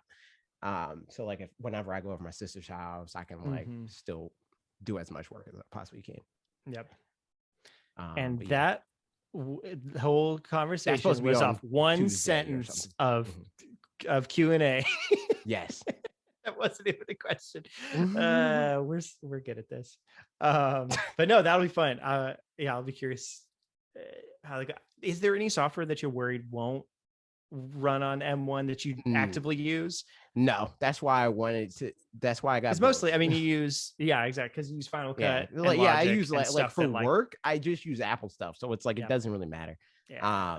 And outside of that, it's just Streamlabs that is like whatever. So like if I can't stream on the laptop, whatever, that doesn't matter that much. The thing that matters to me more is that I'm able to edit and record a video when I'm not home. Yep. The streaming thing would be a bonus. Yeah. Continuing on, cool said, guys, I switched barbers after going to the same one for more than 10 years. How do I repent for this sin? Oh no. Was the outcome a sin? Yeah, that's the question. Not a sin if it looked good. Yeah. And sometimes, especially if it looked better, good plan. And like, sometimes loyalty is rewarded, but other times, like if you stick with the same mortgage company for a long time, you'll actually, like get a better mortgage if you switch to someone else or insurance or something like that. It's like maybe it's switching is a good thing, they'll give you a deal. It's true. I don't know. Meanwhile, I go to Great Clips every time, which I don't know if people have noticed, but my hair's a lot shorter. We were in Florida and it was like 3 days after Ezra was born. I was just like, I don't know what the long plan is with my hair now. It's just long, but I don't really care if it's longer, and it's just annoying. And I was just like, maybe just go get a cut. I was like, yeah. So I just went to Great Clips. Nice. And got a cut. My hair is longer. It is quite longer. It's like, it was like a thing where it's like my hair is like long to the point where it's like get to my face now. And I'm like, that's annoying, but I'm hoping it's like, and it kind of has happened. But I'm hoping it's like my nose, where it's like you like see your nose until you don't, like your brain just auto corrects your nose out of your vision. What a weird thing. Yeah. So I think that's starting to happen. I'm noticing my hair less. That's good. And then continuing on, Cool said, also, which restaurant do you think makes the best French fries? I don't know why, but I guess specifically fast food restaurants. I don't know why, but I judge a fast food restaurant chain a lot based on their fries. It's almost more important to me than the burger. It depends on what we define as fast food. That's because I think Five Guys probably has the best fries, technically, of fast food, but they're like their price range and stuff like that is like, and they're not more in the like usually. Applebee's kind of range. I'm not a huge fan of Five Guys fries. They're like pretty soggy most of the time, right? How dare you? Or like at least not crispy, not necessarily soggy, but how dare you? They're usually like, it depends. Yeah. Because like sometimes they're soggy because it's like a lot of grease because they give you a lot of fries. Yeah. So it's just like, here's all the fries that we've ever made in your bag. There it is. I'll have to go back. I haven't been at Five Guys that many times. So. Yo, I had Five Guys like last week. It was hype. But yeah, probably Five Guys. Off the top of my head, like regular fast food chains, probably Burger King. I like their fries better. Like I don't really like McDonald's fries because their fries don't really taste like anything. Like they're like they're just salty. So it's like, I mean, I could put salt on other fries too. I worked at Burger King for 2.5 years. So my opinion of their, they changed their fry recipe too. And it used to be a lot better. And then they did something and now I don't like it anymore. But also it's the fact that I worked there for so long. Like, it's just like, I just can't. So yes, that makes sense. That checks out. But I mean, Chick-fil-A fries are great because they're waffle fries and that's always fun. True. I forgot about Chick-fil-A. Chick-fil-A is the answer. That's true. That's a good point. You know what? But then past that, I'll say like, I like crinkle cut fries. And especially if there's a place that has crinkle cut with like some seasoning just already on it, then like they've got some points in my book for sure. Like Culver's has good fries. They've got crinkle cut fries. Culver's is. Oh, maybe they're just local or something. Maybe. I don't know. So, but no, I definitely agree with you there as far as like judging it based on, because burgers, you can make burgers kind of have, like, I mean, definitely there's some burgers that are better than others, even within fast food stuff. But like generally, if you're like, hey, just give me like mustard and ketchup and pickles, you're going to be tasting like some amount of burger, but mostly mustard and ketchup, pickles, or versus like whatever else you put on it. But fries are just fries. So like top 10 best fast food French fries in the USA ranked. What are you finding? Potato wedges. That's not a French fry. All right. Off the bat, this list is stupid.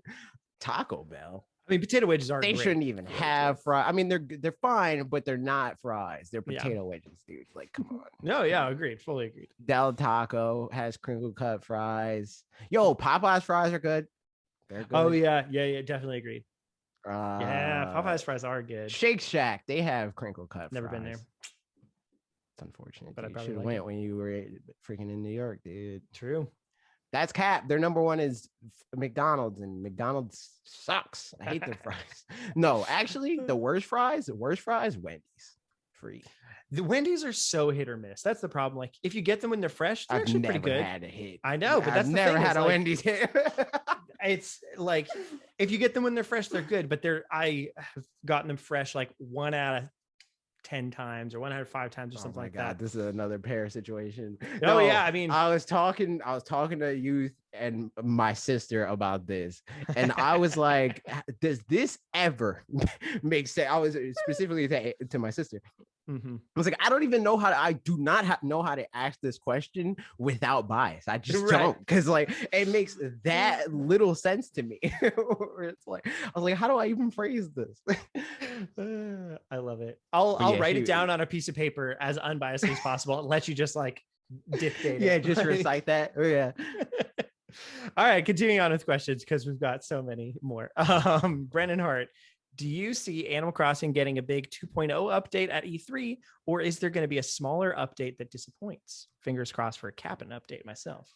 I think if we see Animal Crossing at E3, it has to be like, it might not be like a freaking like, like No Man's Sky, like nobody plays this game. Update comes out, everybody plays this game, like it might not be like that. But I think to people that like Animal Crossing, if they show Animal Crossing, it's going to be a big upgrade. Yeah. And I also think, I mean, I said this in the video, but in 2 weeks ago video or something, if it's not a big update and it's just a small update, then I think we're never getting a big update at this point. Like, I mean, I'm sure that doesn't mean that that's necessarily true, but to me, it feels like it's kind of now or never as far as like, if they're going to do something pretty big. And like you said, definitely not something like No Man's Sky, whatever, but something like, significant. Like, yeah, I mean, a 2.0 doesn't necessarily have to be completely reworking it, but adding in something that is more separate from the stuff that's already there that they couldn't just tack on in a 1.0 something. What does Captain do? I know he has a bus. Yeah, he has a bus. He also had the boat. Okay. New Leaf. So he just brings you to different islands. To the island. Yeah, he takes you to the island. And that's the kind of thing for sure. I agree. I mean, I don't know anything about Captain besides what you just said, but that's the kind of thing that I'm thinking that would be good, is like a new separate location that does something.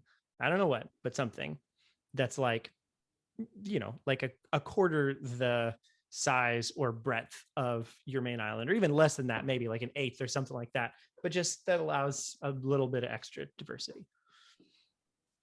That's what I think. R. Mar says, question: how many videos can a YouTuber? How many video a YouTuber can do on a lack of information? many as I we mean, want. quite a lot. Yeah. As many as people find interesting, I guess. Exactly. Is the real thing. Also, like, that's not even. I don't understand this mindset of like, you made a video about this as if like we're demanding you to watch something for the sake of watching it. Like us specifically, we're not going to make a video if we don't think we have anything to say about it. Yeah. Like, just because something's trending is not enough for us to make a video. Like, us seeing something that is trending and being like, oh, I have thoughts on that is different from like, there's no information, but gotta milk it. Like, right. Yeah. No, exactly. we don't do that. I mean, and I'll say too, to add to that, like, there's been plenty of times where there's a piece of information I'm like, man, I'd love to make a video on that. And then I think about it and I've got 2 minutes worth of things to say on it. And I'm like, nah, not worth it. Exactly. And that's the thing. I'll put out a tweet. Like, not every video and not every person that makes a video is making a video calling a shot. Like, not every video is supposed to be like, this is my foolproof analysis of whatever. We specifically are like, there's this thing in the news and this is how we think that would be neat. You know, if it happened in this way, you know, like, which is decisively different. Yeah, it's true. My question to you is, how many bad faith questions do you ask to random YouTubers on the internet? Balls in your court, RMR. Scratch the Record says, what would be the most shocking reveal that would get everyone going crazy for good or bad reasons? I feel like bad's probably easier. I haven't. Yeah, Half-Life 3 confirmed it's Switch Pro exclusive. There you go. No, it's regular Switch exclusive. It's not on Switch Pro. It doesn't Switch run Lite on exclusive. Switch Pro. Yeah, Switch Lite exclusive. That would make everybody go crazy and in the worst way possible, because it makes nobody happy. 3DS exclusive. Yo, yes. Back to 2017 or 2018, even worse. That's perfect. Yeah. That's the one.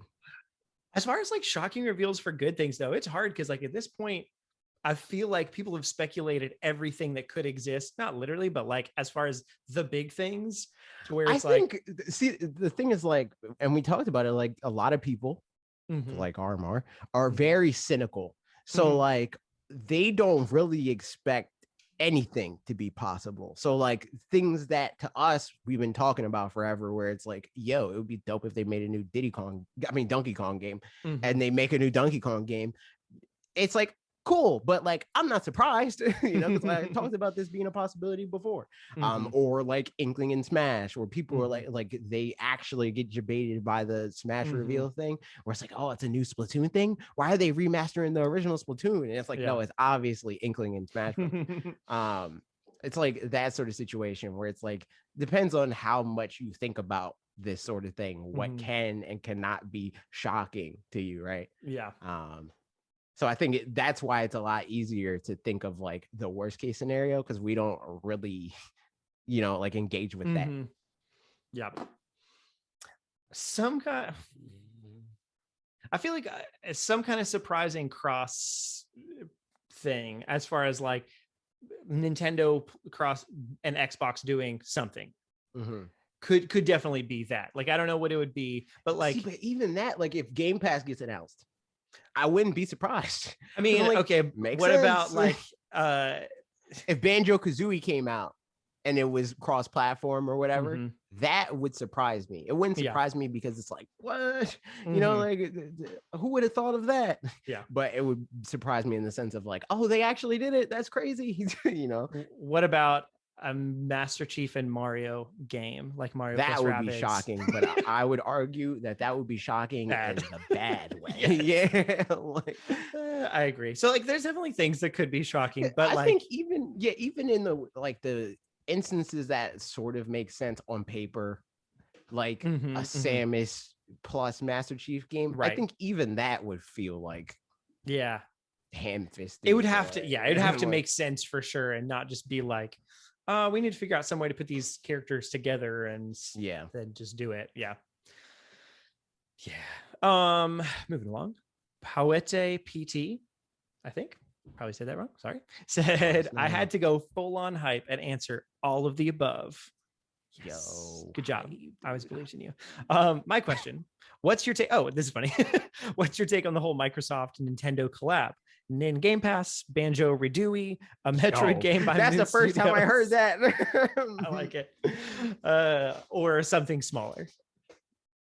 I think that from like he ordered it in like the likelihood, I think.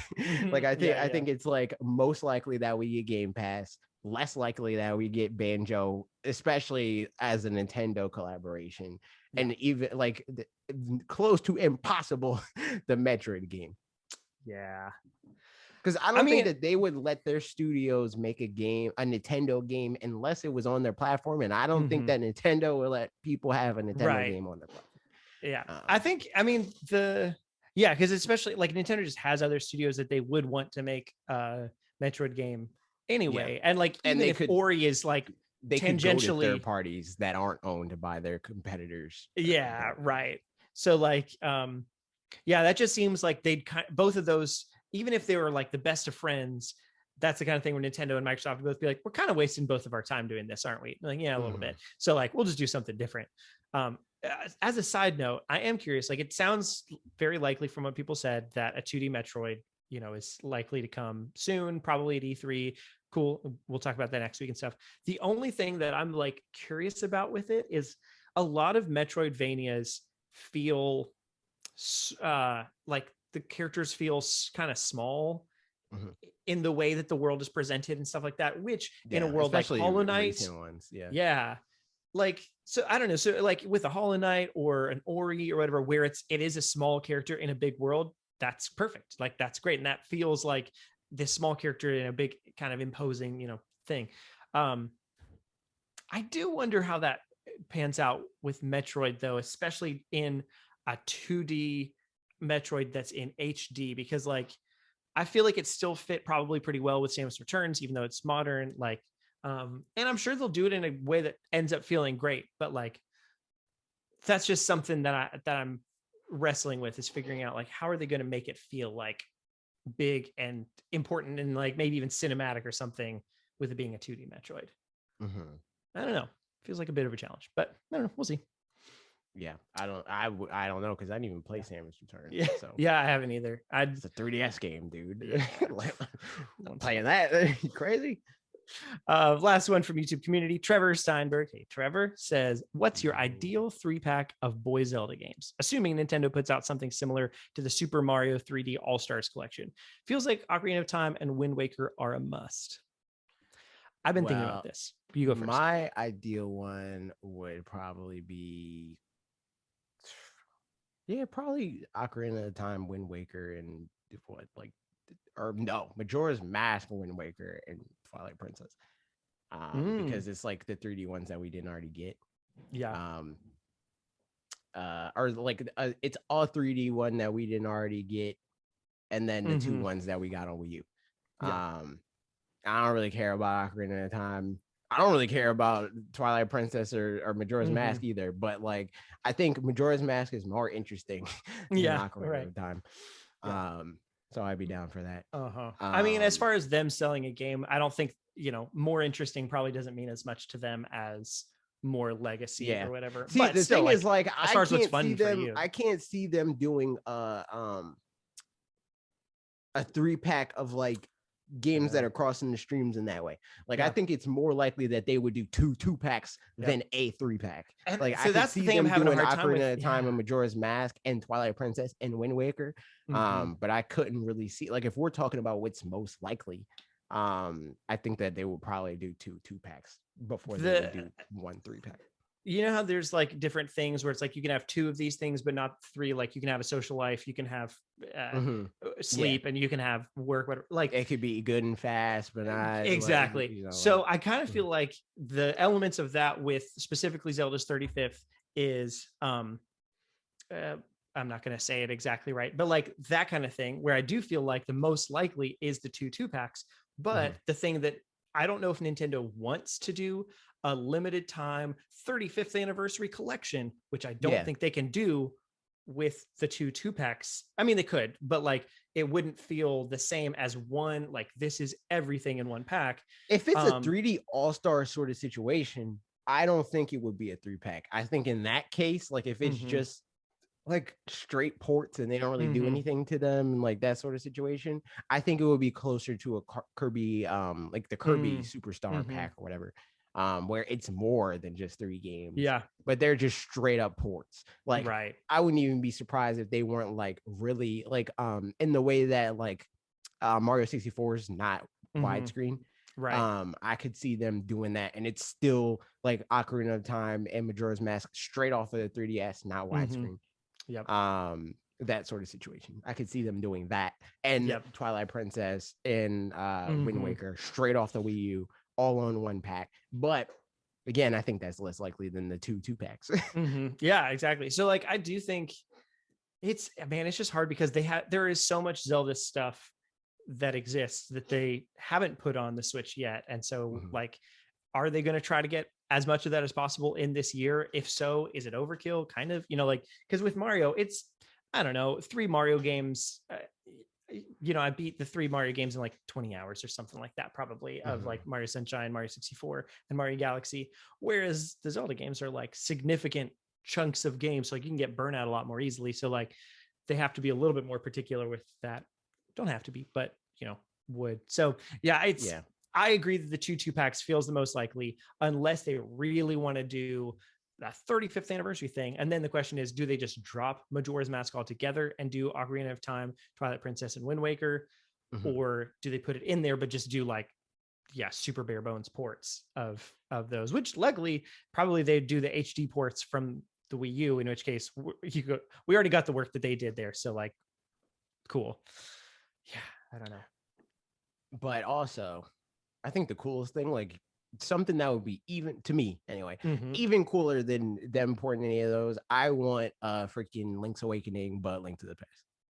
Because other than Breath of the Wild, that's like the only Breath of the Wild, Wind Waker, and Link to the Past, and like Link Between Worlds for a similar reason, are the only Zelda games that I'm like, yo, I freaking love these games. Every other Zelda game, it's like, it's fine.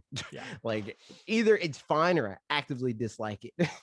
And those games are the exception, where it's like, I love Breath of the Wild, I love Wind Waker, I love A Link to the Past, I love A Link Between Worlds, but all the other Zelda games, I'm like, yeah, for me the same one would be Oracle of Seasons and Ages. I think would be the most fun to bring up, because those, so I wouldn't even know.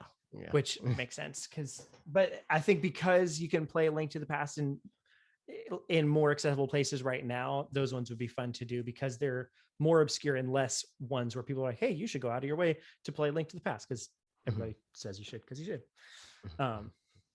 So yeah. All right, that's YouTube community. Moving on to Twitter questions.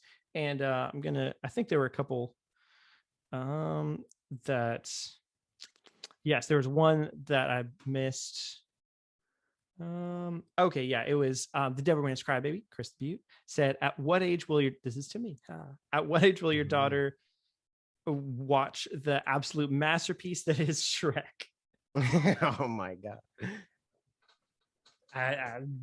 Great question. As soon as she thinks it's funny, probably sooner than she needs to, maybe, I don't know. Yeah, as long as it's on a streaming thing. I'm not probably going to go like, because there's so many kids movies things. Yeah, I don't know if it's on if it's free on a streaming thing, then like as soon as, who cares? But if not, I'm not going out of my way to spend money for watching something that we would then have to watch a million times. Yeah, I mean, at that point we just buy it, but like so that's something is like, I'm leaning hard on Disney Plus and like Netflix Kids. Those are going to be staples in a while. Not yet, because she's an infant. I can send you my password for all the other things. Oh, I mean, we've got Hulu and Amazon Prime and HBO Max. I have freaking Paramount Plus now. I do not have that. They announced something coming to Paramount Plus recently. What was it? Or what are you watching on there? Right now I'm watching. Is it Paramount Plus that I'm watching? Run's House. I'm watching on Paramount Plus, which is old. House? Yeah, Rev Run. He had a reality show with his kids and his wife. Drowned House. Yeah. But they changed his theme song. And I was like, that's weird. That's his song. but yeah. I have similarly, Similarly, Alec asked, Parker, what kid snacks are you most looking forward to having an excuse to buy now? The embarrassing answer is that's crazy. You could I would just buy them for myself anyway. I was about to say but I am more excited about watching things that there's like, because I don't go out of my way anyway to like rewatch, I don't know, The Incredibles or something like that. I'm just not going to, but it'll be really fun to show Ezra Lilo and Stitch. And that's like one of Ashley's favorites, or Emperor's New Groove, which is my favorite. Lilo and Stitch is so good. Emperor's New Groove is also a hype. Yep. So I'm excited about those things. But yeah, snack wise, I just buy them anyway. Is that bad? Also, Devil's Crabby Christy Butte said, I can't think of a question right now. Just wanted to say, and then there was a gift that said, missed you so freaking much. Thanks. That was before the actual question that then came. And she thought of a question. She had a eureka moment. Good job. Man, okay. Continuing on thematically, Pete and Bessie. Parker, what's the first game Parker plans to play with his daughter? It's Pokemon Blue. Yeah. Honestly, I was thinking about this. This is where I was saying earlier, the Game Builder Garage might come back up. Mm-hmm. I wonder if it would be fun for the first game to be something that I build in there, if I am at all good at doing anything, just to make something that's like kind of tailored. Nah, that should be like the third game. You should be like freaking blow her mind with like, yo, you've been playing games for a little bit, but like I made a game. It is funny how like those kinds of things for kids, if you grew up with your parents being musicians or something like that, the idea that they wrote and recorded a song or made a video is like, no big deal. So that's just no. I think the thing is like it's one or the other. Like it's either extreme, either you don't care or you care a lot. Yes, like, right. And sometimes both. That's like what happened when depending on age, true. Like Anila is like that, where she's like amped on YouTube and she wants to be a YouTuber so bad. Well, now she's on TikTok. Now she wants to be on TikTok because that's the kid YouTube. Yeah. But yeah, TikTok, I think is what a time. I don't spend any time on TikTok. Ashley does. I need to like freaking make more TikToks, but it's the making the TikTok is not the problem. Finding which clip to make the TikTok is the problem, and I don't have the time or wherewithal to sift through. So if you watch this on Twitch or YouTube, or you watch this, let us know. Are there any moments that you're like, yo, this was funny, or this was interesting, this will work in a short burst? Let me know and I'll clip it out and I'll make it a TikTok. You know what? Here's a question. I wonder, we've talked before, like, so YouTube Shorts is a thing that's kind of ruining some other things, but it's a thing. I wonder if finding a clip from the podcast would be a good thing to do on there. I was debating that too. See, that's the thing. That's what I was going to do. I don't know if I want to put them on directly to you or make another separate YouTube channel. Maybe I'll test it on directly to you, and then upload those as shorts, like just every TikTok that I make also upload it as a short. Man, that sounds like so much work though. Finding the specific bits, because like exactly, like talking for 3 hours, like, so like finding people can show, like tell me like I like this part. That is very easy because it's like I already have the project set up. Making the actual like edit is not even doing the first one that I did where it's like the animations and stuff like that. That TikTok took me freaking 25 minutes or something. But it's literally from people clipping stuff out. Like on Twitch, it's very easy for me to be like, I'll look through the clips and be like, that would make a good TikTok, and I make it a TikTok. But on YouTube, it's harder, especially for this, because it's so long. And like me, as soon as I'm done recording it, I forgot most of it. Like, so I can't go back and be like, this would be a good TikTok. Yeah, man. I don't know. We'll figure that out. Everybody help us out if you want to, or if you don't want to, keep on listening. Here we go. Digital Gaming Hub says, great, because I have a month's worth of questions. Nice. Number one, have either of you 100%ed Mario Sunshine? No. I thought I was going to, and then I was I beat the game again on the 3D All Stars version. I was like, nah, I don't want to find all the blue coins. I don't want to going back into the levels and getting the second or the last two shines on each of the levels is also really annoying. Like, I'm not here for that. So no. Yeah. Mario 64 several times, yes, and it's great, and I love it. Cat. Number 2, what Nintendo game is least likely to be shown at E3? I mean, Star Tropics. I guess of like no of ones Starfy. that could be Starfy. That's the most likely. Unfortunately 1080 Avalanche or 1080 in some regard, like 0% chance. But here's an aside. I've said before that I wonder if the Switch Pro ends up having, like VR peripherals, like if it's ends up having some VR stuff. Yeah. If so, then if they do VR, then I can see I can see 1080 and wave race. And well, I was gonna say even like the guy who made 1080 made a new snowboarding game recently for Oculus Quest. So like maybe just bring that game over, and then it's like it's not 1080, but it's within the vein. Because I'm not gonna buy an Oculus Quest to play that game. Same. I'm just not gonna buy an Oculus Quest, period. But number 3, are you gonna play Game Builder Garage? Yes. Yeah. But maybe I'll hate it. We'll see. I think having a good idea really is the big starting point. Like if you just don't, but it does have the tutorials bit. So I guess that's helpful to just like have something in the same way that like with Mario Maker, worst case scenario, even if I didn't make that much, I still played the single player part of it, like the story mode levels. And that was fun, Yeah, I think it depends on how much freedom you actually have for whether like how much time I'm going to get out of it. Because like for me, it's like probably mostly because of the games that I like to play. The way I designed my level was that I thought about, okay, what's the thing that I want to focus on and extrapolate from, rather than like I can do everything, so I'm going to do everything, or even like I'm going to make the most impossible level ever. Like I like working in the constraints of like, here's a mechanic, how can I flesh that out and make it like challenging but not impossible or too easy. So depends on how well I can do that. Yeah, I don't know. I'll be curious to see too, just like, what the level is. Cause like apparently Dreams, you can do a ton of stuff in Dreams, but at the same time, like making it means that it takes a really, really long time to make anything good because it's so deep or whatever. But sometimes limitations make things better, but it has to have the right kind of limitations to not be just like arbitrarily like, well, you just can't do that just cause, and there's no workarounds to it. Last question from Digital Gaming Hub, number 4. What's it like being a dad? AJ, what do you think? I'm not one. I mean, I have somewhat of an idea, especially with my second niece, because that when I'm much more involved with the whole like financial and like the emotional support side of it.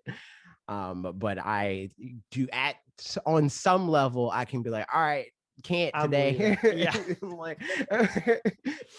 No, I mean, also, similarly, I don't know that I feel so much like a dad as much as just a person who's keeping another small human alive for a little bit. So it is funny. Just thinking about like, as we were going to meet her,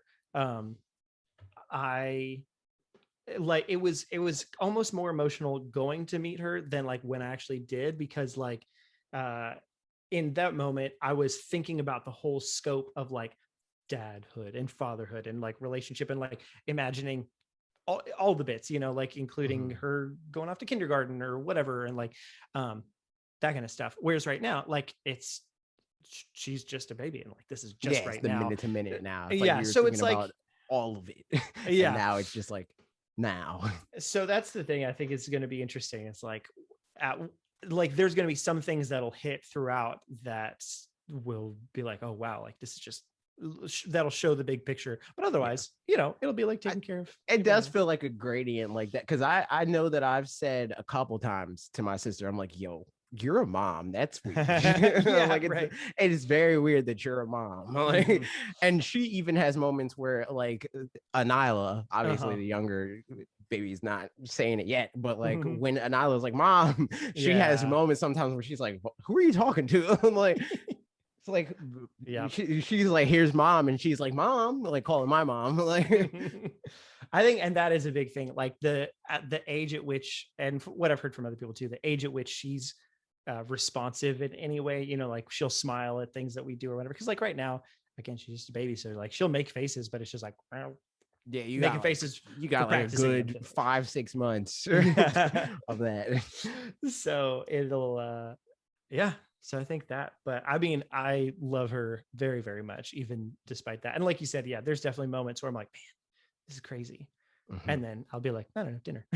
Like, let's, change your diaper or whatever. But yeah, she's very sweet. You don't get a lot of sleep at the beginning. That's definitely the couple of weeks before she was born. People kept being like, you're not going to get a lot of sleep. You're not going to get a lot of sleep. And I'm like, man, why did I not think of that before now? I guess I'm not going to get a lot of sleep. And that has been a true thing. So. Yep. Yeah. Moving on, Jumpo asked 2 questions. Number 1, glad to see the podcast is finally back, especially just before E3 week. For Q&A, do you think we will definitely see Breath of the Wild 2 at E3? As I've seen a lot more people be uncertain on this than I would have expected. Second question, do you think the Switch Pro will be closer? Okay, we'll do one at a time. I was going to save this, but since you asked directly, yes. Will we get like a date or like, I don't know about that, but I think for sure we'll see it. Especially since they said directly that we'll see it later this year. And when else would you show it later this year? Yeah. I freaking E3, dude. I mean, it could show it at a random direct, but like, I don't know, man. I think if they couldn't show it at this E3, then that's super bad news. You know what I mean? Like if it's not like if they have more to say about it, which they said they do, and they say it at E3, that could potentially mean that we see it end of this year, early next year sort of situation.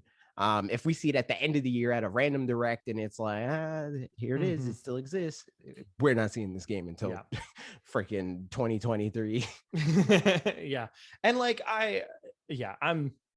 I'm fairly confident that we could see it come out in 2021. Like I would guess that we will see it in 2021, but I'm also perfectly fine being like, it'll be early 2022. Yeah, that's fine. The only part of me that even thinks that it could get delayed is because Zelda games always get delayed. Yeah. And that's the thing is, I wonder if they just purposefully never set a date for it because they didn't have to. They finally internalized, like, yes, always they were delay these. Yes. And so they have delayed it, but just internally. And they were like, just won't tell anybody. And we'll tell them the final date when we tell them the final date. Like, when they eventually told us the Breath of the Wild date, it came out that date, but like, right. But even then, like they're like 2014. It's like, nope, not 2014. 2016. So, nope.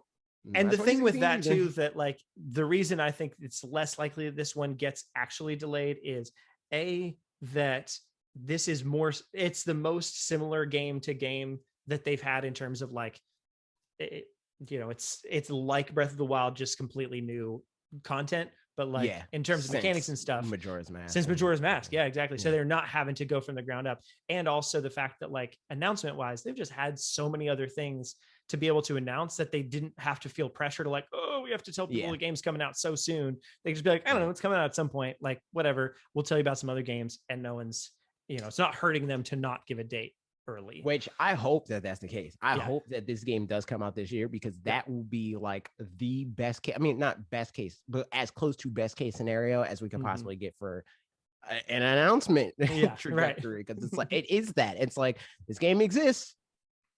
This game's coming out. It's out. It's like they're not beating us over the head with like, this game still exists. This game still exists. It's not a Sony game. It's basically what I'm saying to you. Like, but yeah, as far as like, when Horizon was supposed to come out this year. Oh man. Side note, I am still so mad. Like, I shouldn't be as mad at Sony as I get at Sony, but it's just because of the griminess of certain things where like, the fact that Microsoft was like, hey, most of our games are going to be cross-gen for a while. And people were so mad at them. And then Sony was like, our games are only would gonna be never PS5. do that to our kids. Exactly. It's and so then they're doing it. I'm like, guys, come on. I think the thing that makes me more mad about something, because there's like, to some extent, it's like the same justification as like a lot of stuff that Nintendo does, where it's like ultimately like that's their prerogative. Like, they can do what they want. But the thing that makes me more annoyed is that people actively make excuses for Sony. Like, it's like the norm to actively make excuses for Sony. It's not like the fake made up thing where people are like, you guys never criticize Nintendo, where in reality, like, we criticize Nintendo at least once per video that we make. It's like people actually are like, it's going to be worth it, just like PlayStation 4. It's fine that we didn't have games for the first year and a half. At the end of the day, we had plenty of good games, you know. So it's like that sort of situation. It's just like and it's so dishonest, because it's not like they last minute. If it would have been a thing, the thing that I would have gave them a pass, quote unquote, a pass for, as if last minute they're like, shoot, we can't get enough PlayStation 4s in people's homes, we gotta put it on PlayStation 4. But Horizon, and they've said it themselves, was developed for PlayStation 4 and then they extrapolated from like, they added more features and made certain systems deeper for PlayStation 5. Which was the exact thing that Microsoft was getting criticized for, was that like, oh, you're not just building straight up for Xbox Series X to really take advantage of it and stuff like that. Like, man. So it's at the end of the day, though, like, obviously they have a bunch of great games. Like, I'm sure that game's going to be great. I'm sure God of War is going to be great and stuff. But like just if they were a friend of mine, they wouldn't be a friend of mine. Yeah, exactly. You know what I mean? The reason to have PlayStation 5 right now is like, the games you can play on your PlayStation 4, you can play better on your PlayStation 5 and also Ratchet. Like that's the justification. And I just don't think that's good enough justification for me, especially since I have like, and it's funny because like before they both came out, I was like, I mean, Xbox is just going to run the games better. And then at first, like, they both came out and some games ran better on PlayStation and people were like, you were wrong. And I'm like, no, they just, like, a lot of developers knew that PlayStation was going to be the more popular thing. So they prioritized PlayStation, and Sony got dev kits in people's hands sooner. So like, they were able to optimize their games for that platform and not the Series X. Now, lo and behold, games that are coming out are running better on the more powerful hardware. Imagine that. So it's like even less of a reason to get a PlayStation. Like, I want to buy a PlayStation because I assume that they're going to get exclusives, but right now there's no real reason to buy a PlayStation 5. As far as Breath of the Wild, 100%. I mean, not literally 100%, because it's possible that it doesn't, but for me, it would signify, based on where we're something's wrong. It would be like, okay, they at least have to say, because we're going to see something Zelda, they would at least have to do another, like, we are going to talk about this later, but I think they've used up all of those that they because it's like, they're just at the point where they did that twice now. Like Metroid, right? Metroid, they had to do everything that they did with Metroid. They had to do it. They had to announce Metroid so early, because if they didn't, people will lose their minds at Samus Returns in a bad way. With the whole thing of like, we got to delay it, they had to do that. With Breath of the Wild 2, they don't have to say anything until the game is ready. Second question from Jumpo is, do you think the Switch Pro will be closer to the new Nintendo 3DS or PS4 Pro in terms of how significant an upgrade to the base hardware? I think it's going to be, honestly, I think it's going to be somewhere in between. I also don't know how different the PS4 Pro is, I guess. As far as the PS4 Pro is more powerful, but it's not like, it's not a generational leap or anything like that. It made it possible for games to run in 4K sometimes, and sometimes it was native 4K, and other times it wasn't native 4K and stuff like that. Whereas like the 3DS, it's like, there's no real like resolution differences. There's nothing like that. So like, we know for sure that at least some games are going to be able to, in theory, run in 4K on Switch Pro, as it's rumored right now, right? So it's at least going to be PS4 Pro in that instance where it's like it's capable of 4K. So it's more than 3DS, but I think it's going to be close to 3DS in the sense that like they're not, it's not going to be every game is like targeting 4K, you know, like and most of the selling point will be like it downloads your games faster and it loads faster and it, you know, like that. Honestly, for me personally, even if just like everything, like loading screens are a little bit faster and there's anti-aliasing because of the DLSS, I wouldn't be mad about that. Like, I mean, I don't know that it would be worth spending the money for, you know, whole new upgrade. And obviously that isn't everything that's going to be, but like the difference between there being aliasing in games and anti-aliasing being turned on, like feels pretty different. Like, so that would be a nice little change personally. Yeah. It depends on the game. Yeah, for sure. I mean, especially, if it's like, you know, a pixel art game or whatever. And also like there's just certain Nintendo games that like they could add anti-aliasing and it would be like better. But like it already looked good without it. Right. It's like it's Luigi's better at Mansion making 3, something that doesn't look great look okay than it does make something that already looks good look incredible, you know? Yeah. And like even then I think too, it depends on how, if the game knew that there wasn't going to be any anti-aliasing when it was developed, then they could try to avoid some of those things. But like having a cutscene where it's like, oh, there's this grass texture that is like really up close to the screen during this cutscene or whatever, but it's like the grass texture is like has a bunch of jaggies and stuff. Like, okay, we'll just think a little bit better about that because like, you know, that's not going to get fixed. You know, that's going to be really obvious in that time. So like, don't do it, I guess. For me, I agree. Somewhere in between. If it makes any more like, if it wins over more developers, if more developers are like, all right, I'll develop for this. That's all I care about. I don't really care about even the boost to my current games. Like, even if it was like Smash Brothers just runs at 4K, like I don't care about that. Even if like Breath of the Wild now runs at 60 frames per second and it's everywhere. There's no frame dips. It's like, all right, whatever. Like, I care more about more games happening.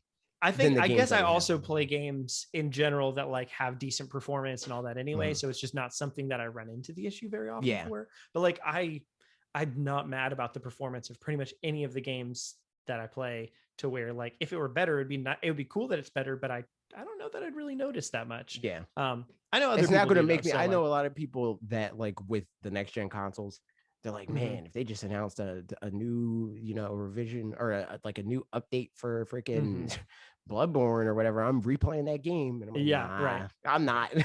I'm not. I love Bloodborne, but I'm not going to replay it for a performance boost. Like, I don't care that much.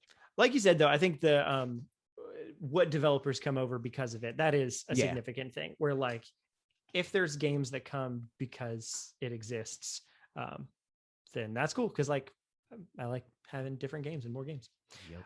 Moving on, a couple questions from Steven at AOO Link said A+ GIF usage. As for a question, how about, do you think this event will feature a Zelda 35th anniversary presentation like the Mario one last year? Many people thought that presentation was meant for a non-COVID E3 2020 instead of the separate event it ended up being.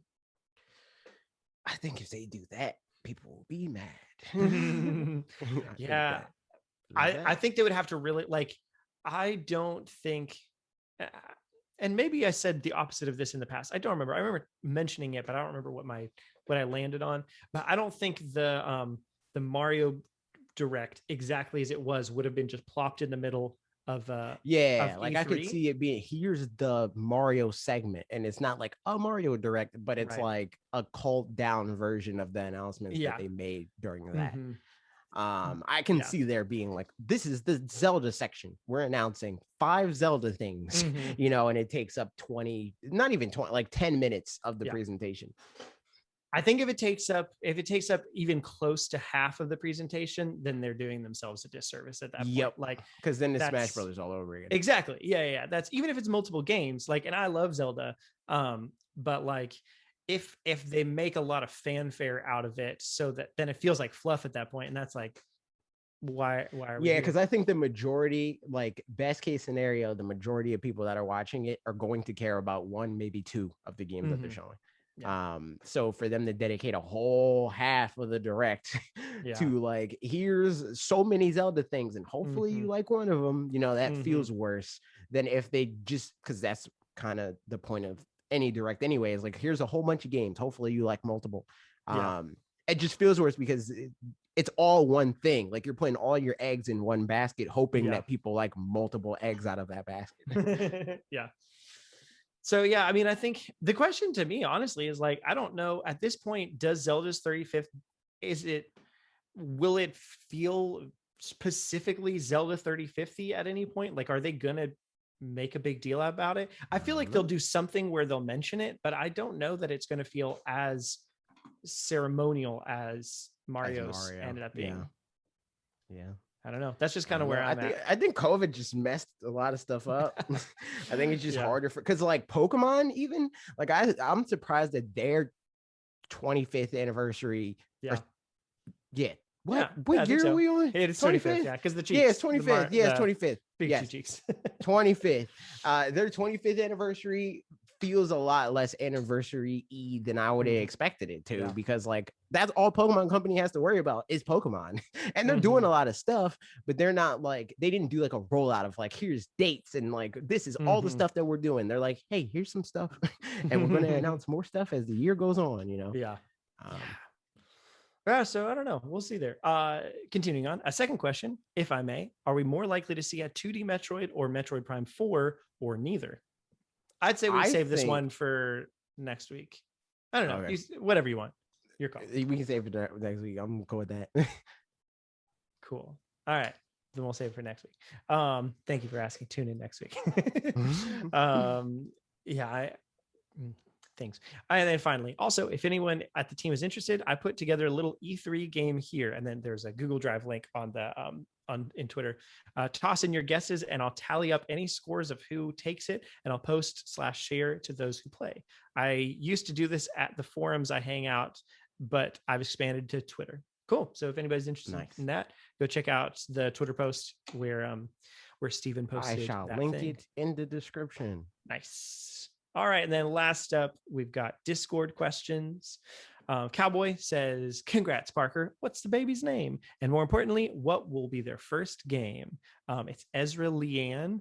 And Leanne is my sister-in-law's middle name, but it's spelled a little different. But also it's like my mom's middle name is Lee. Ashley's dad's middle name is Lee. My grandfather's middle name is Lee, like a bunch of people. So part of that was fun because like, especially because she's adopted, that was a fun way of like, even within her name, just having her feel a little more grafted into the family, just right from the get-go. So that was nice. So Ezra Leanne, and she'll be playing her first game, probably Borderlands, I guess, maybe Monster Hunter. Oh no.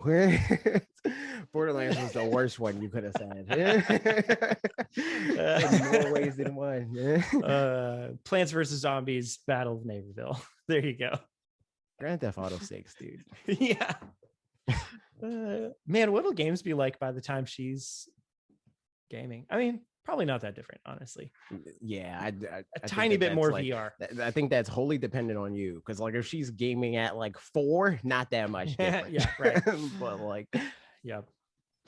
Rise Gang said, what does AJ think about Master Chief in Smash? And if he does get in, how does AJ think that he will play? I think Master Chief in Smash would be cool, like just like as the character, but I would like be less interested because it's like another Microsoft character.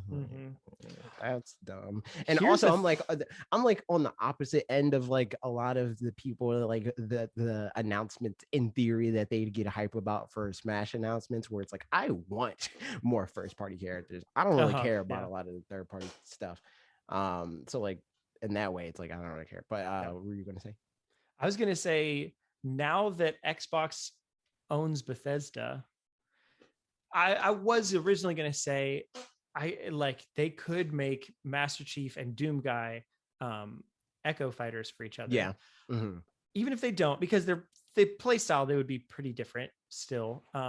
they could probably find some commonality there, but they'd still be different. But they could easily, in the same way that when they did the Street Fighter 1 or whatever, they were like, and also here's a bunch of Street Fighter Mii characters and stuff. Yeah. They could just have Doom Guy be Mii fighter in the same one as Master Chief would be, because it would be like kind of all in the same clump together. I mean, I'd honestly be surprised if they don't do that. not the character thing. I would be more surprised if they didn't do Mii costumes for Master Chief and Doom Guy. Like I could see them doing that more than I can see them doing it. Especially because like I think that it's pretty likely that they just one and done the announcements and they're just like, we're talking about Smash, so here's the rest of Smash. Like here's DLC Fighter freaking 10 and 11. I could see them doing that, and then or 9 and 10. I can see them doing 11, that. Yeah, like, you're right. 10 and 11. Yeah. Because there's 5. Yeah, 5 they for the added first one, 6 for this one. Yeah. But yeah. So like I could see them doing that and be like, all right, we're done. Goodbye. But also if they don't do it like that, then I think it increases the chance of them doing both Mii fighters, because like this time they could be like, here's the Master Chief Mii fighter as like the thing of like, we're not putting him in the video game, even though like, you know, all right, talk about but and then the next presentation they're like, here's Doom Guy, you know. I can see am I wrong that there was actually like specific rumors that Microsoft and Nintendo were doing something? I'm not paying at all attention to rumors that are going. Only the ones that there was like rumors because Phil Spencer keeps putting Switch in his background. Right. Yeah. That's right. And Sarah, what is her last name? Is it Sarah Bond? I think her last name's Bond. Somebody that works at Microsoft. She also had a Switch in her like background. So people are like, yo, something's happening. That's funny. As far as like how he would play, I think he would be like a more like aggro Snake. Like I don't think he'll have like a Nikita where he is controlling his rocket. I can see him having like a rocket launcher attack. You know, I could see them like using the energy sword as part of his moveset too. Something with that pin missile gun. I don't know what it's called, but that's one of the needler. Yeah, that's one of the few things. I've played Halo probably like 5 times in my life, and that's the only thing that stuck out to me. He's probably going to have plasma grenades that stick to people.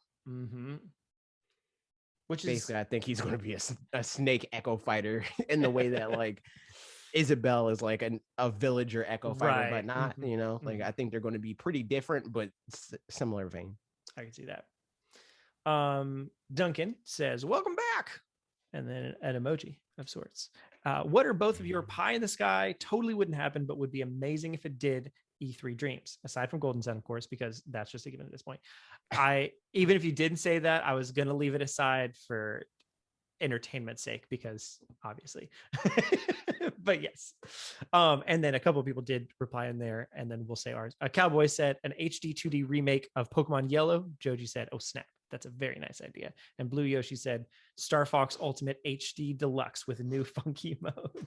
I freaking hate HD 2D as a term. I hate it. It needs to burn in a fire. And also Diamond and Pearl, their remakes are kind of HD 2D. And people hate them. But interesting. But anyways, mine'd probably be freaking like, you know, one of the left field like Ice Climbers, the like survival game I've been talking about for forever. That would be hype. I'm like, yo, sick.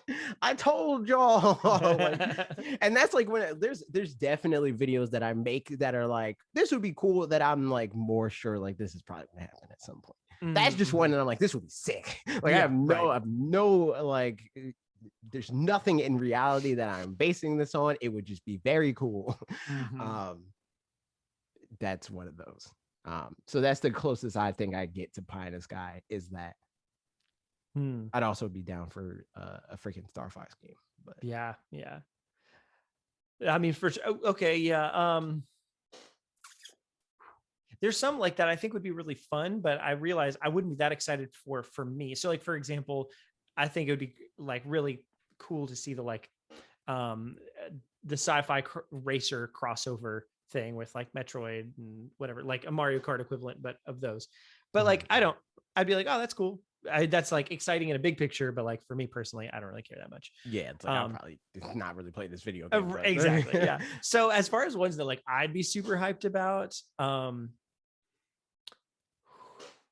honestly, whatever the Monolith RPG is, if there's something that's like, it's not even that pie in the sky, I guess, but it's whatever that concept art that they had. If that looks super cool, whatever that is, and it's like, you know, fantasy kind of stuff, like that would be super dope. Otherwise, a Zelda turn-based RPG.